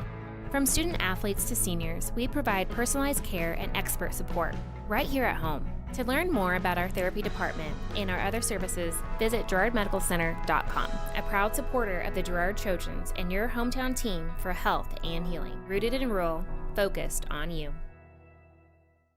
Siebert back to pass. Lehman diving for the end zone, and they get the listing. Lehman passes off to Siebert on the far wing.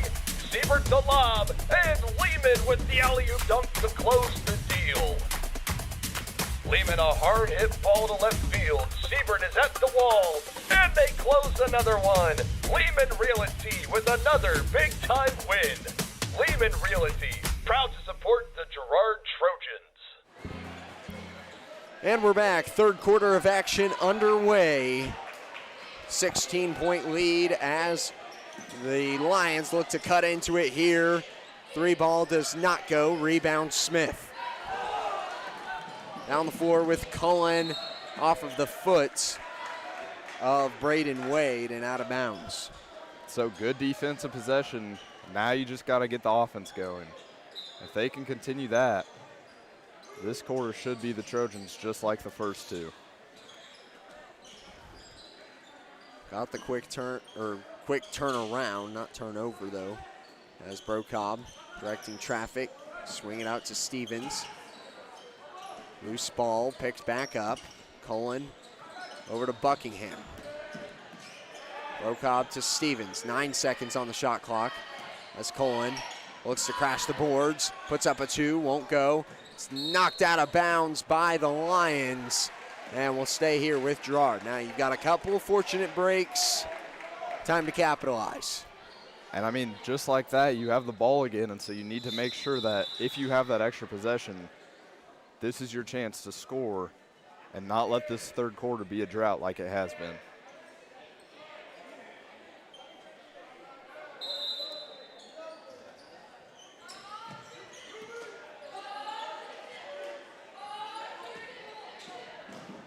Brocobb to Buckingham. Out to Cullen, who finds a backdoor gap.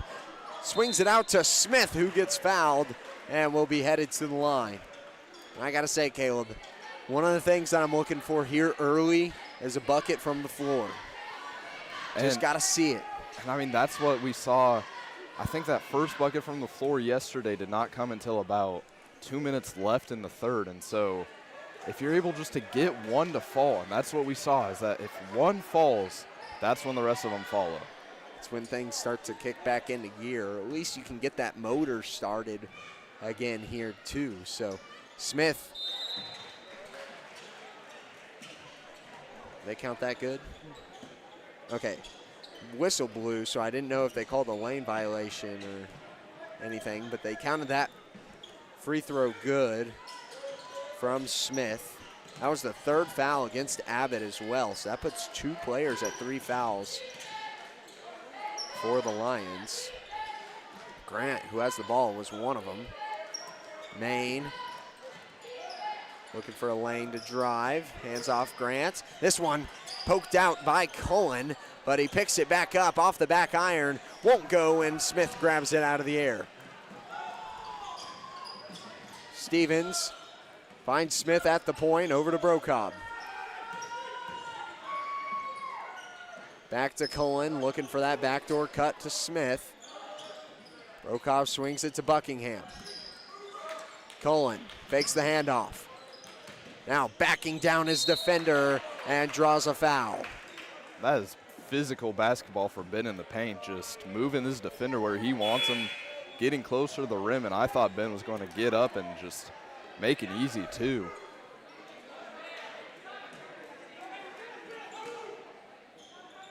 Inbound gets to Buckingham. He quick pulls on a mid-range 2. I believe that one was tipped. And now off the hands of Riley Daniel. It was off the head of Buckingham first. I thought it hit Ben, but because from what I saw, it looked like it bounced off of Cullen and then off the fingers of a Baxter player, and Ben immediately pointed the other way. I think Ben tipped it, and then Buckingham, I think it was off of his head or shoulder, and then off of the hands of Daniel. I could be wrong about that sequence. You guys at home can go back and watch that over and correct us if you want. Brocobb pulls up from the stripe, can't get it to fall. Rebound Maine as he loses the ball. And man, just some careless turnovers here from Baxter Springs right at the start of the third. I mean, so far, their turnovers has led this Trojan team to stay up by how much they have been, but 3 minutes in and still no points from actual field goals, just those extra opportunities at the line. And like you were saying, just another careless turnover from Jackson Smith to give the Lions back the ball. 5 minutes remaining here in the third. Grant gives out to Daniel. Daniel trying to work it inside, gives to Parrish. He goes up over the top of Smith and gets the 2 to go. 38-23 now.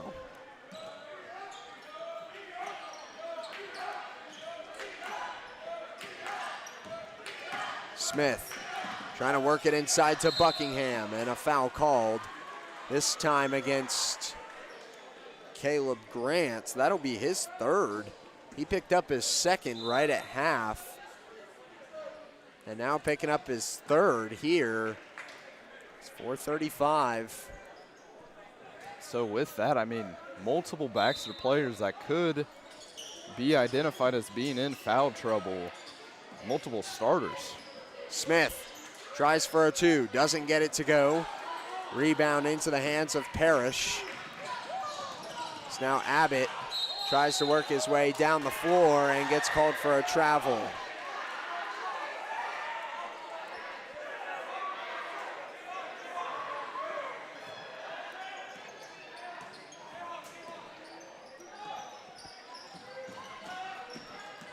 Stevens over to Smith. Finds the elevator screen. Now Stevens wanting to pull up for the three. Gives back out to Smith. Lays it off the rim. Doesn't go. And Stevens with the putback finds the bottom of the bucket right at that 4-minute mark. There's that first field goal that we had talked about, that hopefully now the rest of them will start to fall after seeing one. Another travel called against the Lions. And it seems like every possession here for Baxter Springs either ending up in a two or a turnover of some kind. So for the Trojans, especially with this rough stretch in the third quarter, just a lucky break almost of that. Your opponent isn't doing much better than yourself. Schultz drills the three. And now the points starting to waterfall in as a 20-point lead has been manufactured here in the third. This one. Foul called against Ben Cullen. That will be his third, I believe.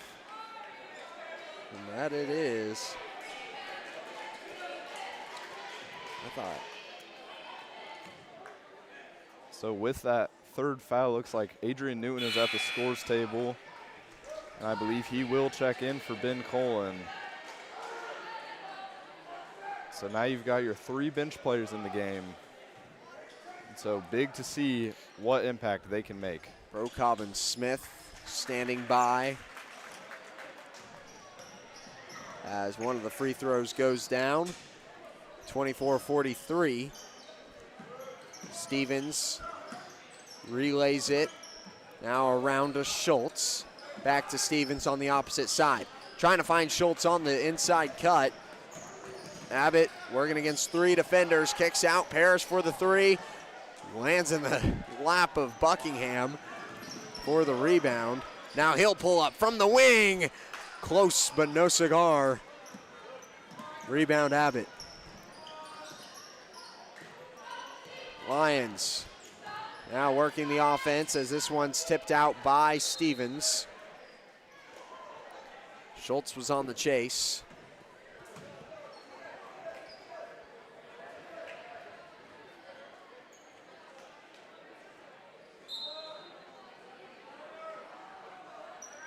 Inbound, Grant gets to Maine. Off the front of the rim. Rebound Stevens as Schultz now trying to drive into the paint. Gets another two on top of it. Briar Schultz, the leading scorer here in the third quarter.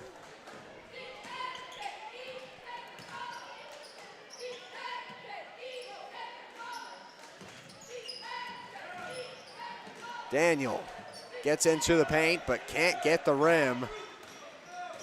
Newton grabs it off the glass.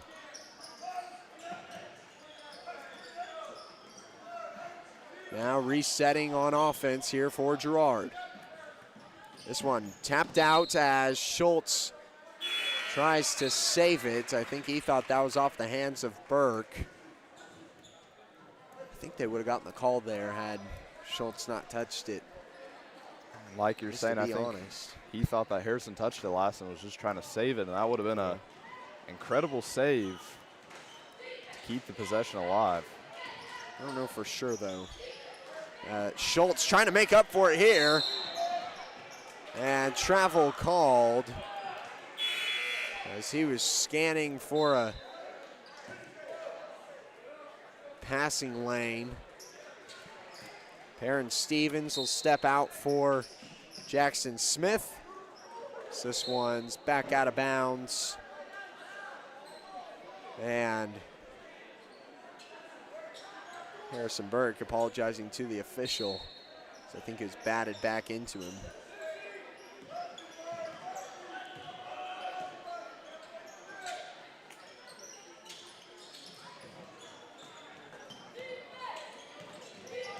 Abbott over to Parrish. Burke catches a collision and Parrish gets the 2 to go. No call there at all.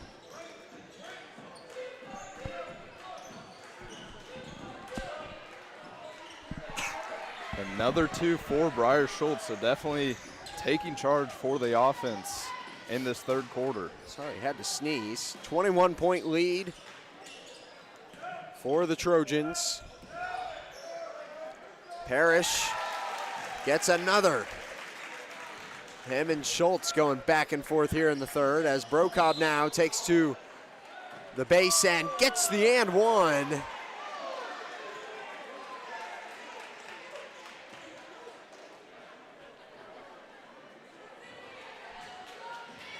So now Brocob will get to shoot one, with the fourth foul being credited to Logan Abbott. So that one does not go for the extra.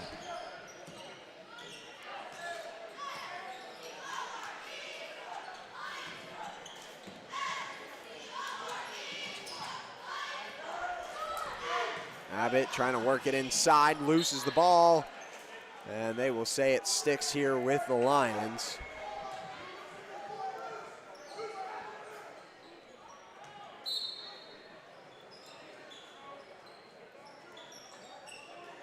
Inbound goes to Grant. Pull up from Abbott for 3, and he gets it to count.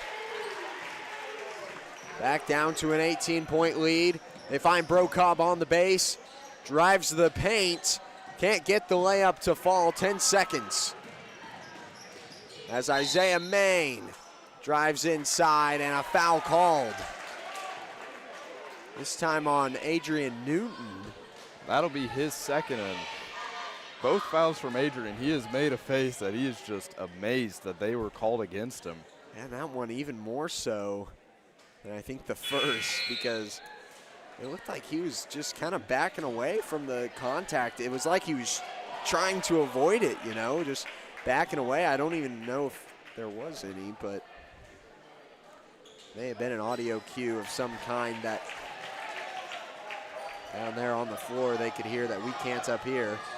4 seconds to go here in the third. Newton pulls up for 3. Brocob tried for the putback, and that won't go.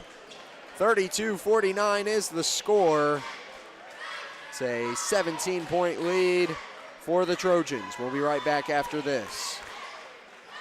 Farmers Bank is a proud supporter of Girard schools. For generations, Farmers Bank has worked with local leaders, businesses, and residents to help shape the future of Southeast Kansas. Farmers Bank is proud to have helped with the growth and development of the communities we serve. As partners in business and friends in life, Farmers Bank is looking forward to a brighter tomorrow. Farmers Bank, with locations in Hepler, Walnut, St. Paul, and Girard. Equal housing lender, member FDIC. It's a bird. It's a plane. It's Chicken Annie's Gerard. When you're facing a chicken emergency, there's only one hero. Catering and carry out from Chicken Annie's Gerard. When an onion ring craving is too much to bear, when the family's coming over and you weren't aware, it's Chicken Annie's Gerard to the rescue. When there's 20, 30, 100 to feed, you need Chicken Annie's Gerard indeed. A heroic value, superb flavor. When there's a chicken emergency, there's only one hero.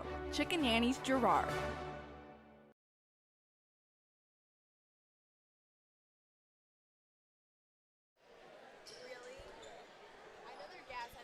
And we're back here on Girard Sports Live. 49-32 is the score. We're talking about dinner plans during the break here, Caleb. Liberating where to go after the games and what we were going to eat here. You always see the Chicken Annie's commercial and you get hungry. Yeah, 100%. That's exactly what happened with me.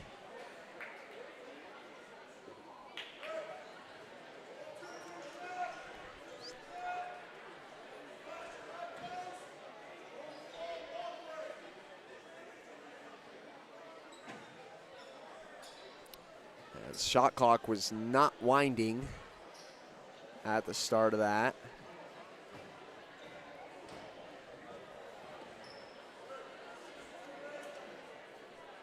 So they will knock it down to 27 and get the inbound in.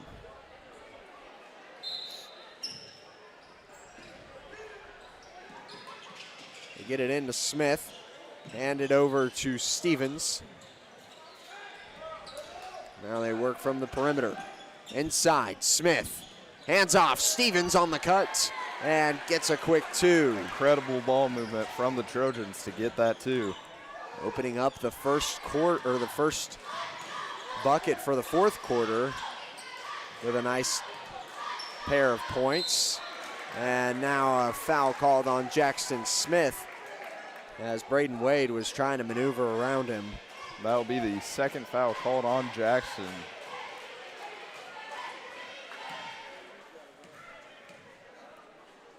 Wade gets the first to go.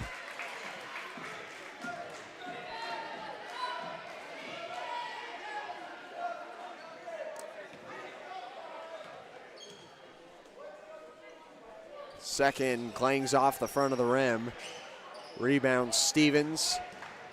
And now down the floor for the Trojans. That has been something that has punished this Baxter Springs team, is missed free throws. Had they capitalized on some of their misses, this one could be very close to a 10-point game.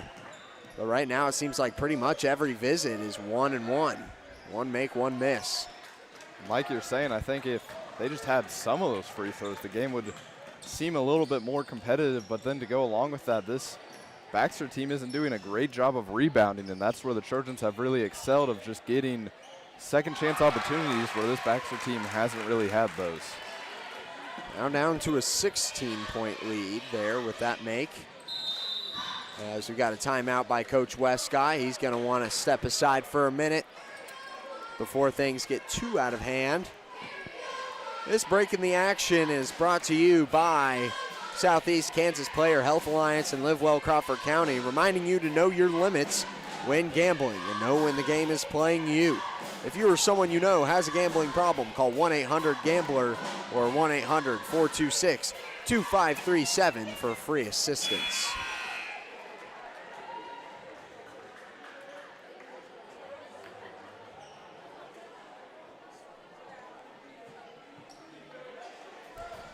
Trojans with the ball on their half of the floor.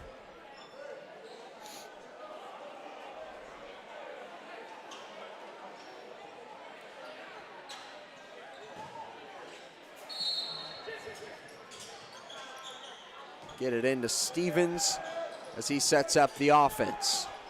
Over to Smith.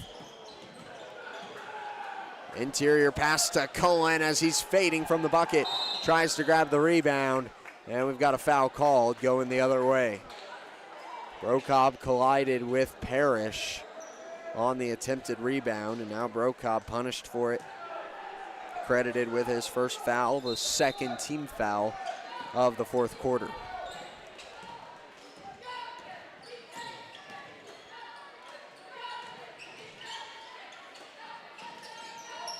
Abbott trying to work it inside. It's peeled out by Buckingham.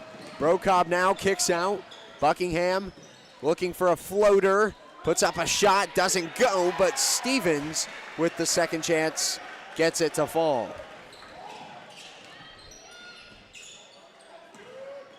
This one almost poked out by Stevens this time as Grant gets a good take to the rim and answers on it to himself. Inside pass, Smith gets the and one. A great look from Cullen outside of the perimeter, and a bullet pass inside. Gets a quick bucket for the Trojans, and now a chance at an extra. And Drake, I hate to say it, but picking the player of the game will probably be a little difficult tonight just because everyone is contributing to this team's success. 56-37. As Abbott flips out, Grant for the three. Short on that look and trying to save it was Braden Wade. That does not work. Out of bounds on the Lions.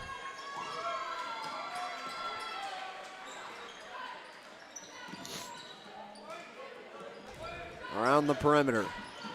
Stevens was looking inside to Smith. Telegraphed that one for Maine. And now back the other way for the Lions. This one poked out by Cullen. Now he gets the transition pass. Gets around a defender. Block foul called. And he'll be shooting two. Goes against Isaiah Maine. It's just one of those situations where on a fast break, so hard to get the call as a defender. You hardly ever see it unless you really beat somebody down the floor.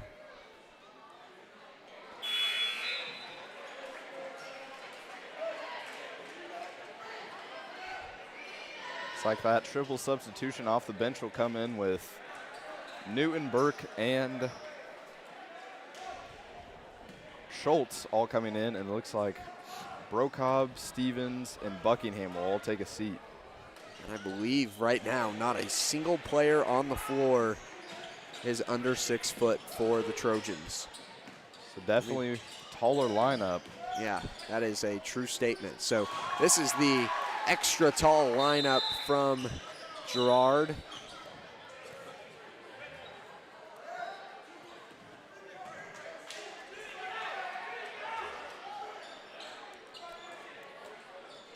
Bunch of guys standing 6 foot plus.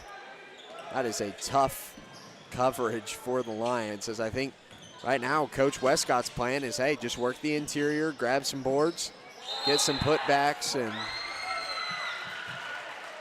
keep this tempo steady here in the fourth. And typically with a taller lineup, you would think that some of these guys can't shoot, but a lot of them can. And as we're talking about how tall this lineup is, two of your shorter players that are in the rotation, both Buckingham and Stevens, will check in while Burke and Newton will take a seat. Parrish gets it stripped away. Foul called. This goes against Buckingham.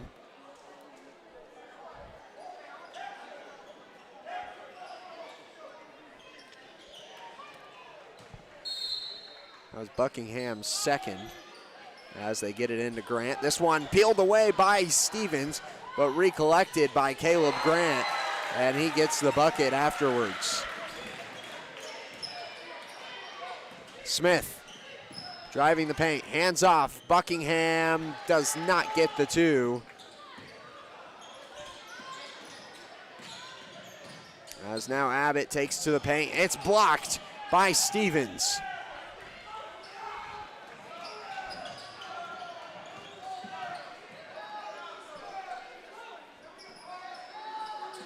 Around the outside, inside of 4 minutes to go here in this game. Cullen. That happened yesterday too, where we saw Buckingham kind of fake cut outside and looking for the interior pass. And the pass from Cullen just thought he was going to the outside. And I think yesterday it was Ben passing to Briggs as well. Yeah. So just a little bit of miscommunication on both days. Wade hands off. Parrish for the two. Won't go, and Stevens grabs the rebound, but gets fouled by Braden Wade in the process, which I believe will be his 5th, meaning he is done for tonight. Coming in for him is Riley Daniel, who's been his substitution.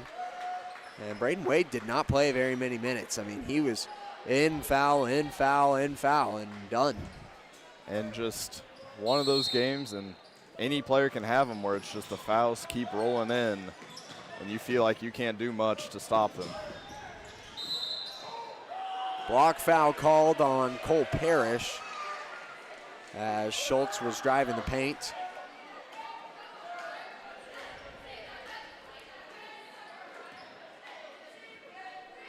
It'll be Parrish's second.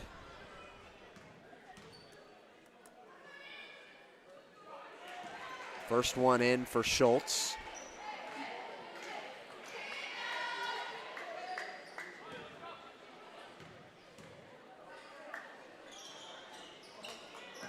Second one off the rim. Now saved on the out of bounds. Isaiah Main heads for the bleachers to try and keep this one alive. No dice. Stays with Girard. Burke was the one that kind of just ended up with that ball in his hands. Like, what in the world? How'd this get here? Kind of seemed a little shocked.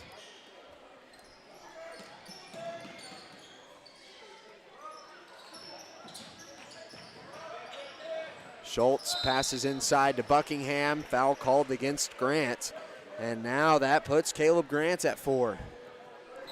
I believe that is the 5th foul also, and so that'll send Briggs Buckingham to the line to shoot 2, with the Trojans now being in bonus. It's not only Caleb Grant, but Logan Abbott. Also 2 starters for Baxter Springs sitting at 4 fouls apiece, as Buckingham unable to capitalize on the first of his free throws.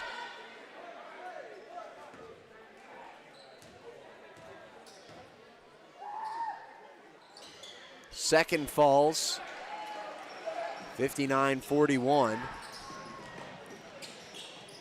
So hand it out to Abbott. This possession more than likely will take us inside of 3 minutes. As shot goes up, no dice from Riley Daniel. Relay pass to Buckingham as he lays it off the glass, no dice.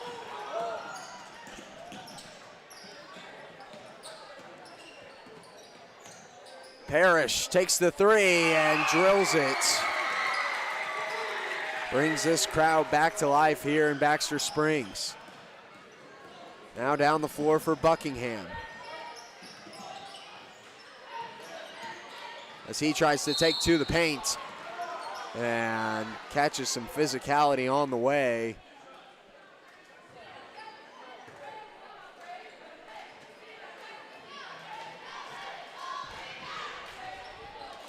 That will be the 5th foul from Caleb Grant. So back-to-back from him, sends him to the bench. Colt McCoy comes in. So that's 2 players fouled out. It's like a triple substitution, and our bench guys will take a seat on the bench, and who all just came in? Colin, Stevens, and Smith will re-enter the floor.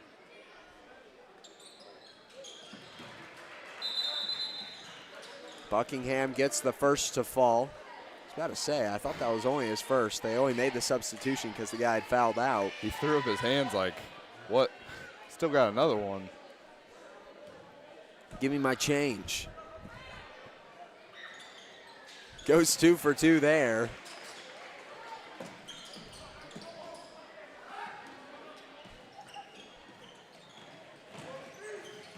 As Daniel catches a foul on the inside, now he's shooting 2. Looks like that foul will go against Ben Colin, and that will be his 4th, team 4th.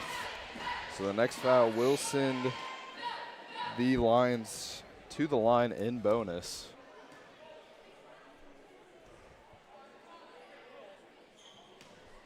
.220 remaining in this contest. Lions trailing by 16 after that made free throw.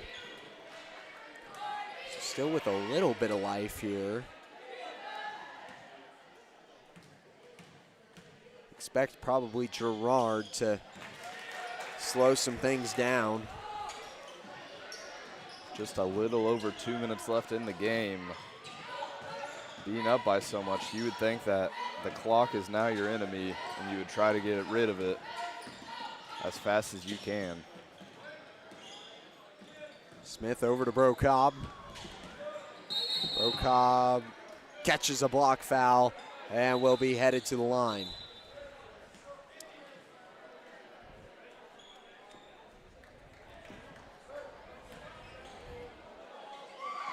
I think the key here for Baxter Springs and their defense is they've been trying to play close, but with no fouls. And now we see 4 guys hit the scores table, 4 new faces hit the scores table for Baxter Springs. Coming in for them, number 32, Jonathan Moore, along with 31, Tresden Brule, number 15, Luke Price, and number 2, Cooper Paxson. The only one remaining on the floor was Colt McCoy, who had checked in for Caleb Grant earlier. Buckingham tries for a 2, and a foul called on the rebound. Will head the other direction, which is a shooting foul, or well, not a shooting foul, but will lead to 2 free throws here out of the Lions. I believe that foul was called on Jackson Smith, his 3rd. But I believe there's a chance that Coach Westcott will possibly clear the bench and get some of those bench guys minutes here in the 4th.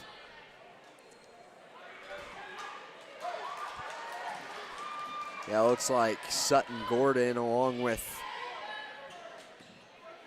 Quentin Bruning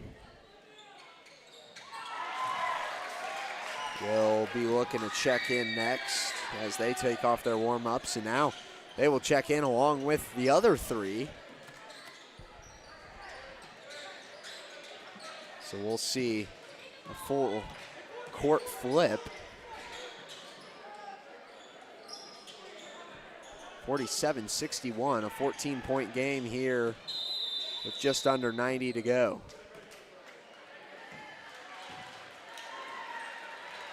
There's that substitution bringing in the bench.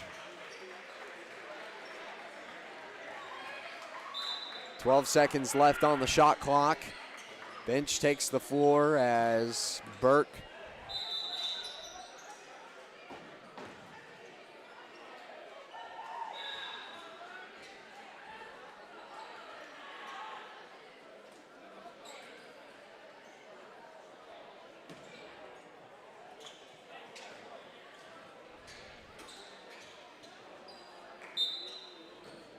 We have to reset the clock here. Shot clock had not started. Now we're going to get to see 3 new faces.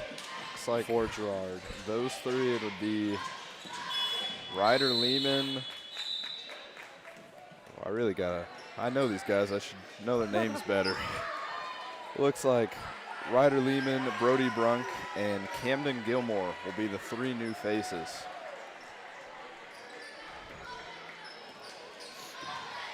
So, bunch of fresh feet on the floor now as someone hits the floor. Rebound, Quentin Bruning. Down the floor for Girard. They swing it over to Brunk.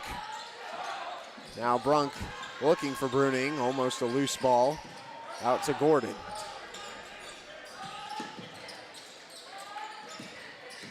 Work it inside to Gilmore. His shot won't go, and a foul on Brody Brunk as he will be headed to the line.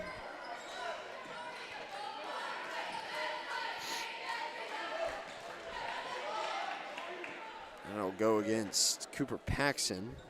41 seconds remaining. As Brunk knocks down his first. Puts him on the scoreboard today.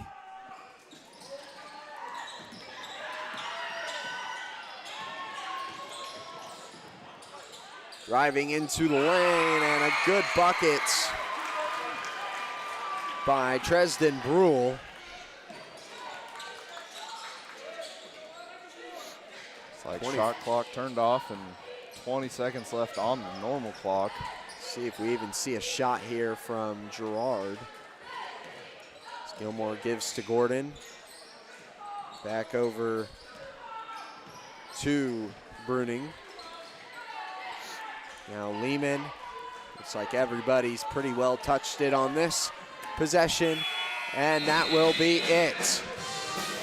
The conclusion, 62-49.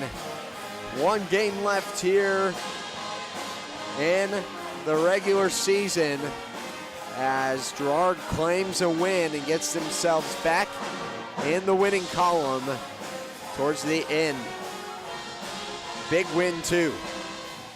Great showing out of these boys here in Baxter Springs at their final away game, and now one more home game to wrap up the season as we head into the post-game show brought to you by Eastside Cafe. Experience the best breakfast in town 6 days a week at 120 South Ozark Street in Girard. Eastside Cafe, proud supporter of Trojan Athletics. And Caleb, any ideas for the player of the game? I know we talked about it earlier being a pretty tough decision, but who's your pick? Drake, I feel like I'm always the one picking. I mean, there's so many guys. Just looking at the scoring chart, Jackson Smith had 13. Briar Schultz and Blake Brokaw both had 11. Perrin Stevens and Briggs Buckingham had 8. Harrison Burke had 7. And then Ben and Brody Brunk both had 1 apiece. So very well night. I mean, on the scoring column, well-rounded. I don't know if I'd be able. I'm interested to see what you think. I don't know. It's difficult.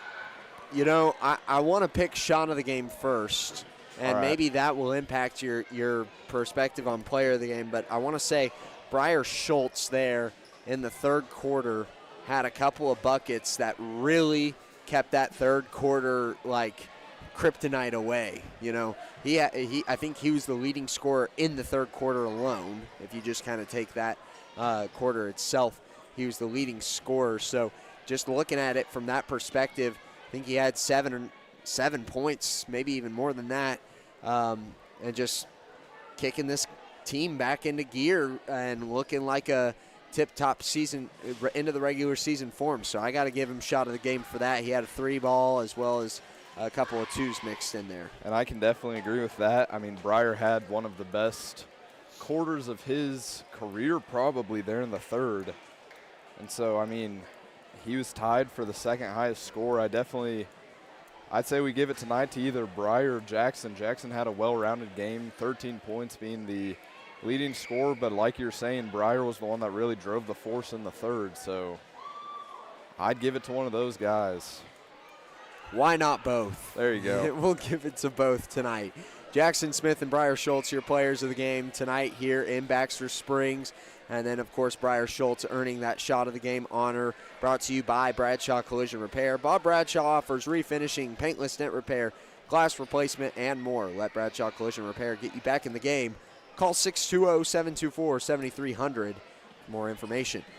And as we wrap up the post-game show, we will go ahead and send it to a quick break before we get Coach Westcott on the headset for the post-game coaches interview. Hopefully a much more positive note here, as we've had some pretty tough losses across the last few weeks, and now looking towards that end of the season, getting the win here in Baxter. So we'll be right back with that after this break.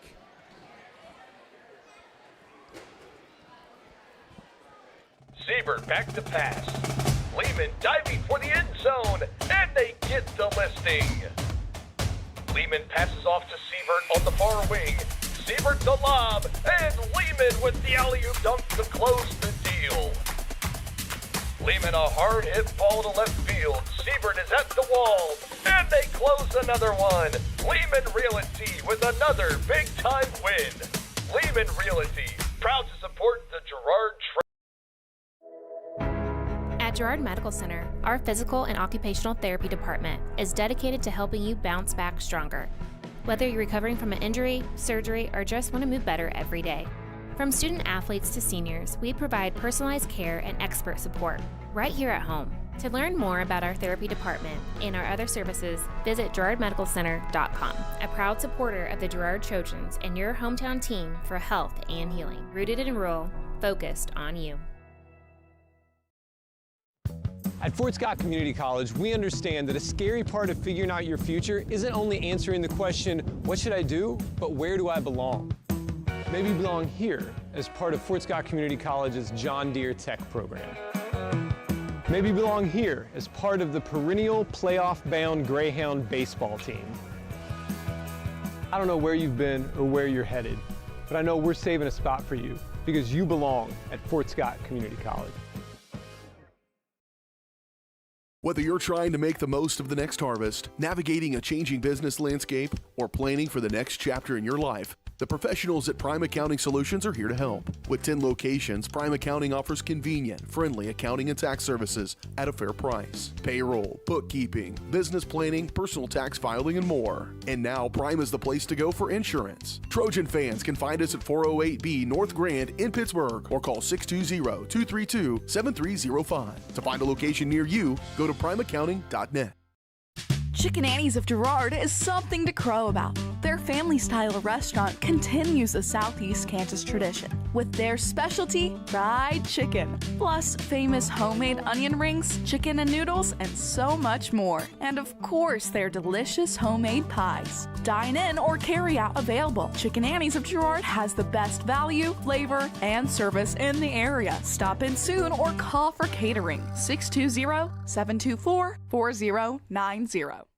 Farmers Bank is a proud supporter of Girard schools. For generations, Farmers Bank has worked with local leaders, businesses, and residents to help shape the future of Southeast Kansas. Farmers Bank is proud to have helped with the growth and development of the communities we serve. As partners in business and friends in life, Farmers Bank is looking forward to a brighter tomorrow. Farmers Bank, with locations in Hepler, Walnut, St. Paul, and Girard. Equal housing lender, member FDIC. And we're back as Caleb has a special announcement for you folks. Alrighty, one last special announcement. This is for tomorrow. That is February 21st. But are you looking for a way to support our high school juniors and seniors? If you're feeling lucky, you can head to St. Michael's Catholic Hall on February 21st to start at 6:30 p.m. The Gerard After Prom Committee is hosting a bingo night fundraiser featuring a silent auction and concessions. Every dollar raised helps provide a safe, fun, and drug-free party for our high schoolers after prom. All are welcome. Please come. Help us make this year's after prom a success. See you on February 21st at the Catholic Hall. And with that, we have Coach Westcott coming up to the booth for the post-game coaches interview. As we will get him here on the mic.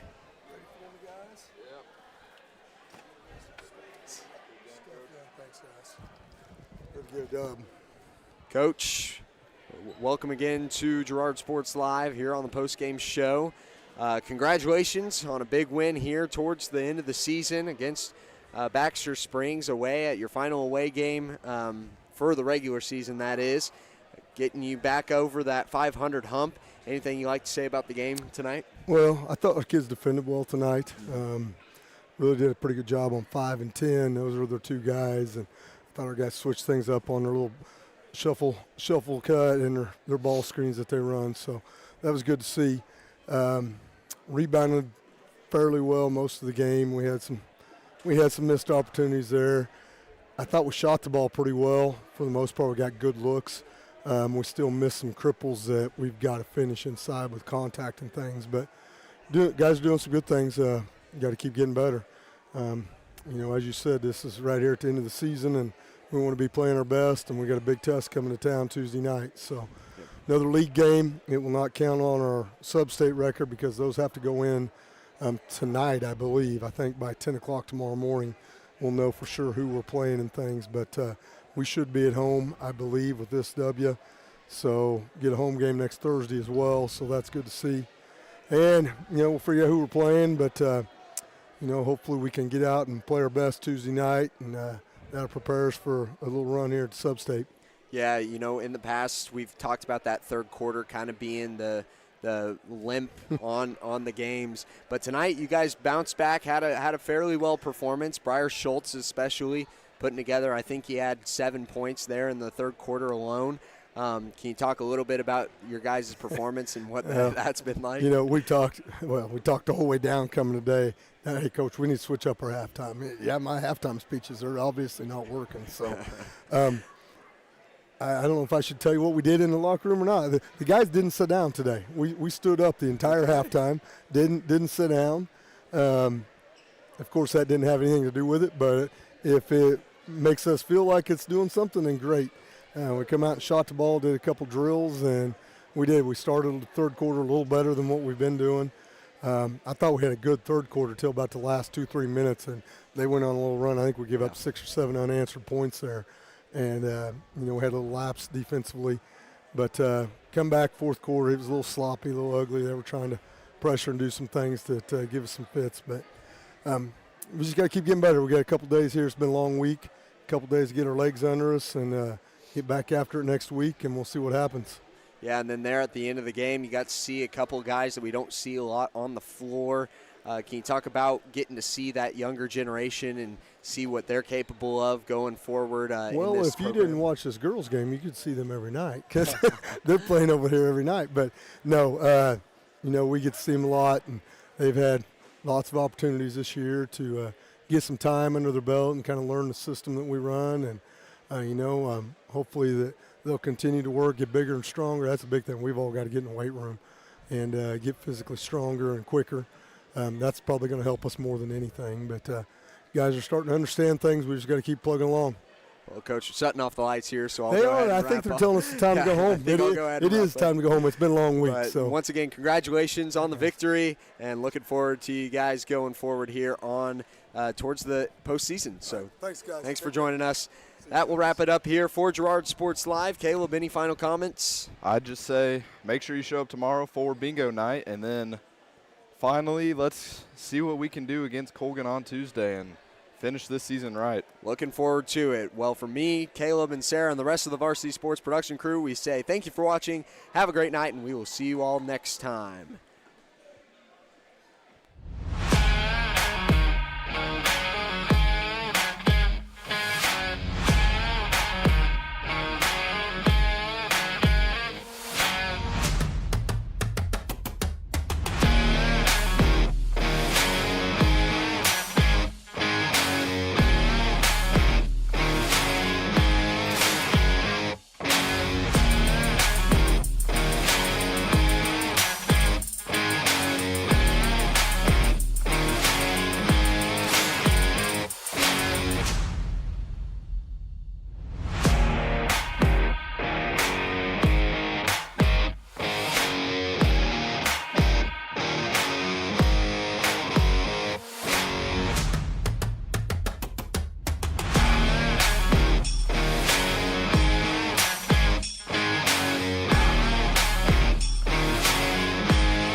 Thanks for watching. From the gridiron to the hardcourt, the pitch to the mat, don't miss any of the action. We're there with live, local sports coverage at varsitysportslive.com.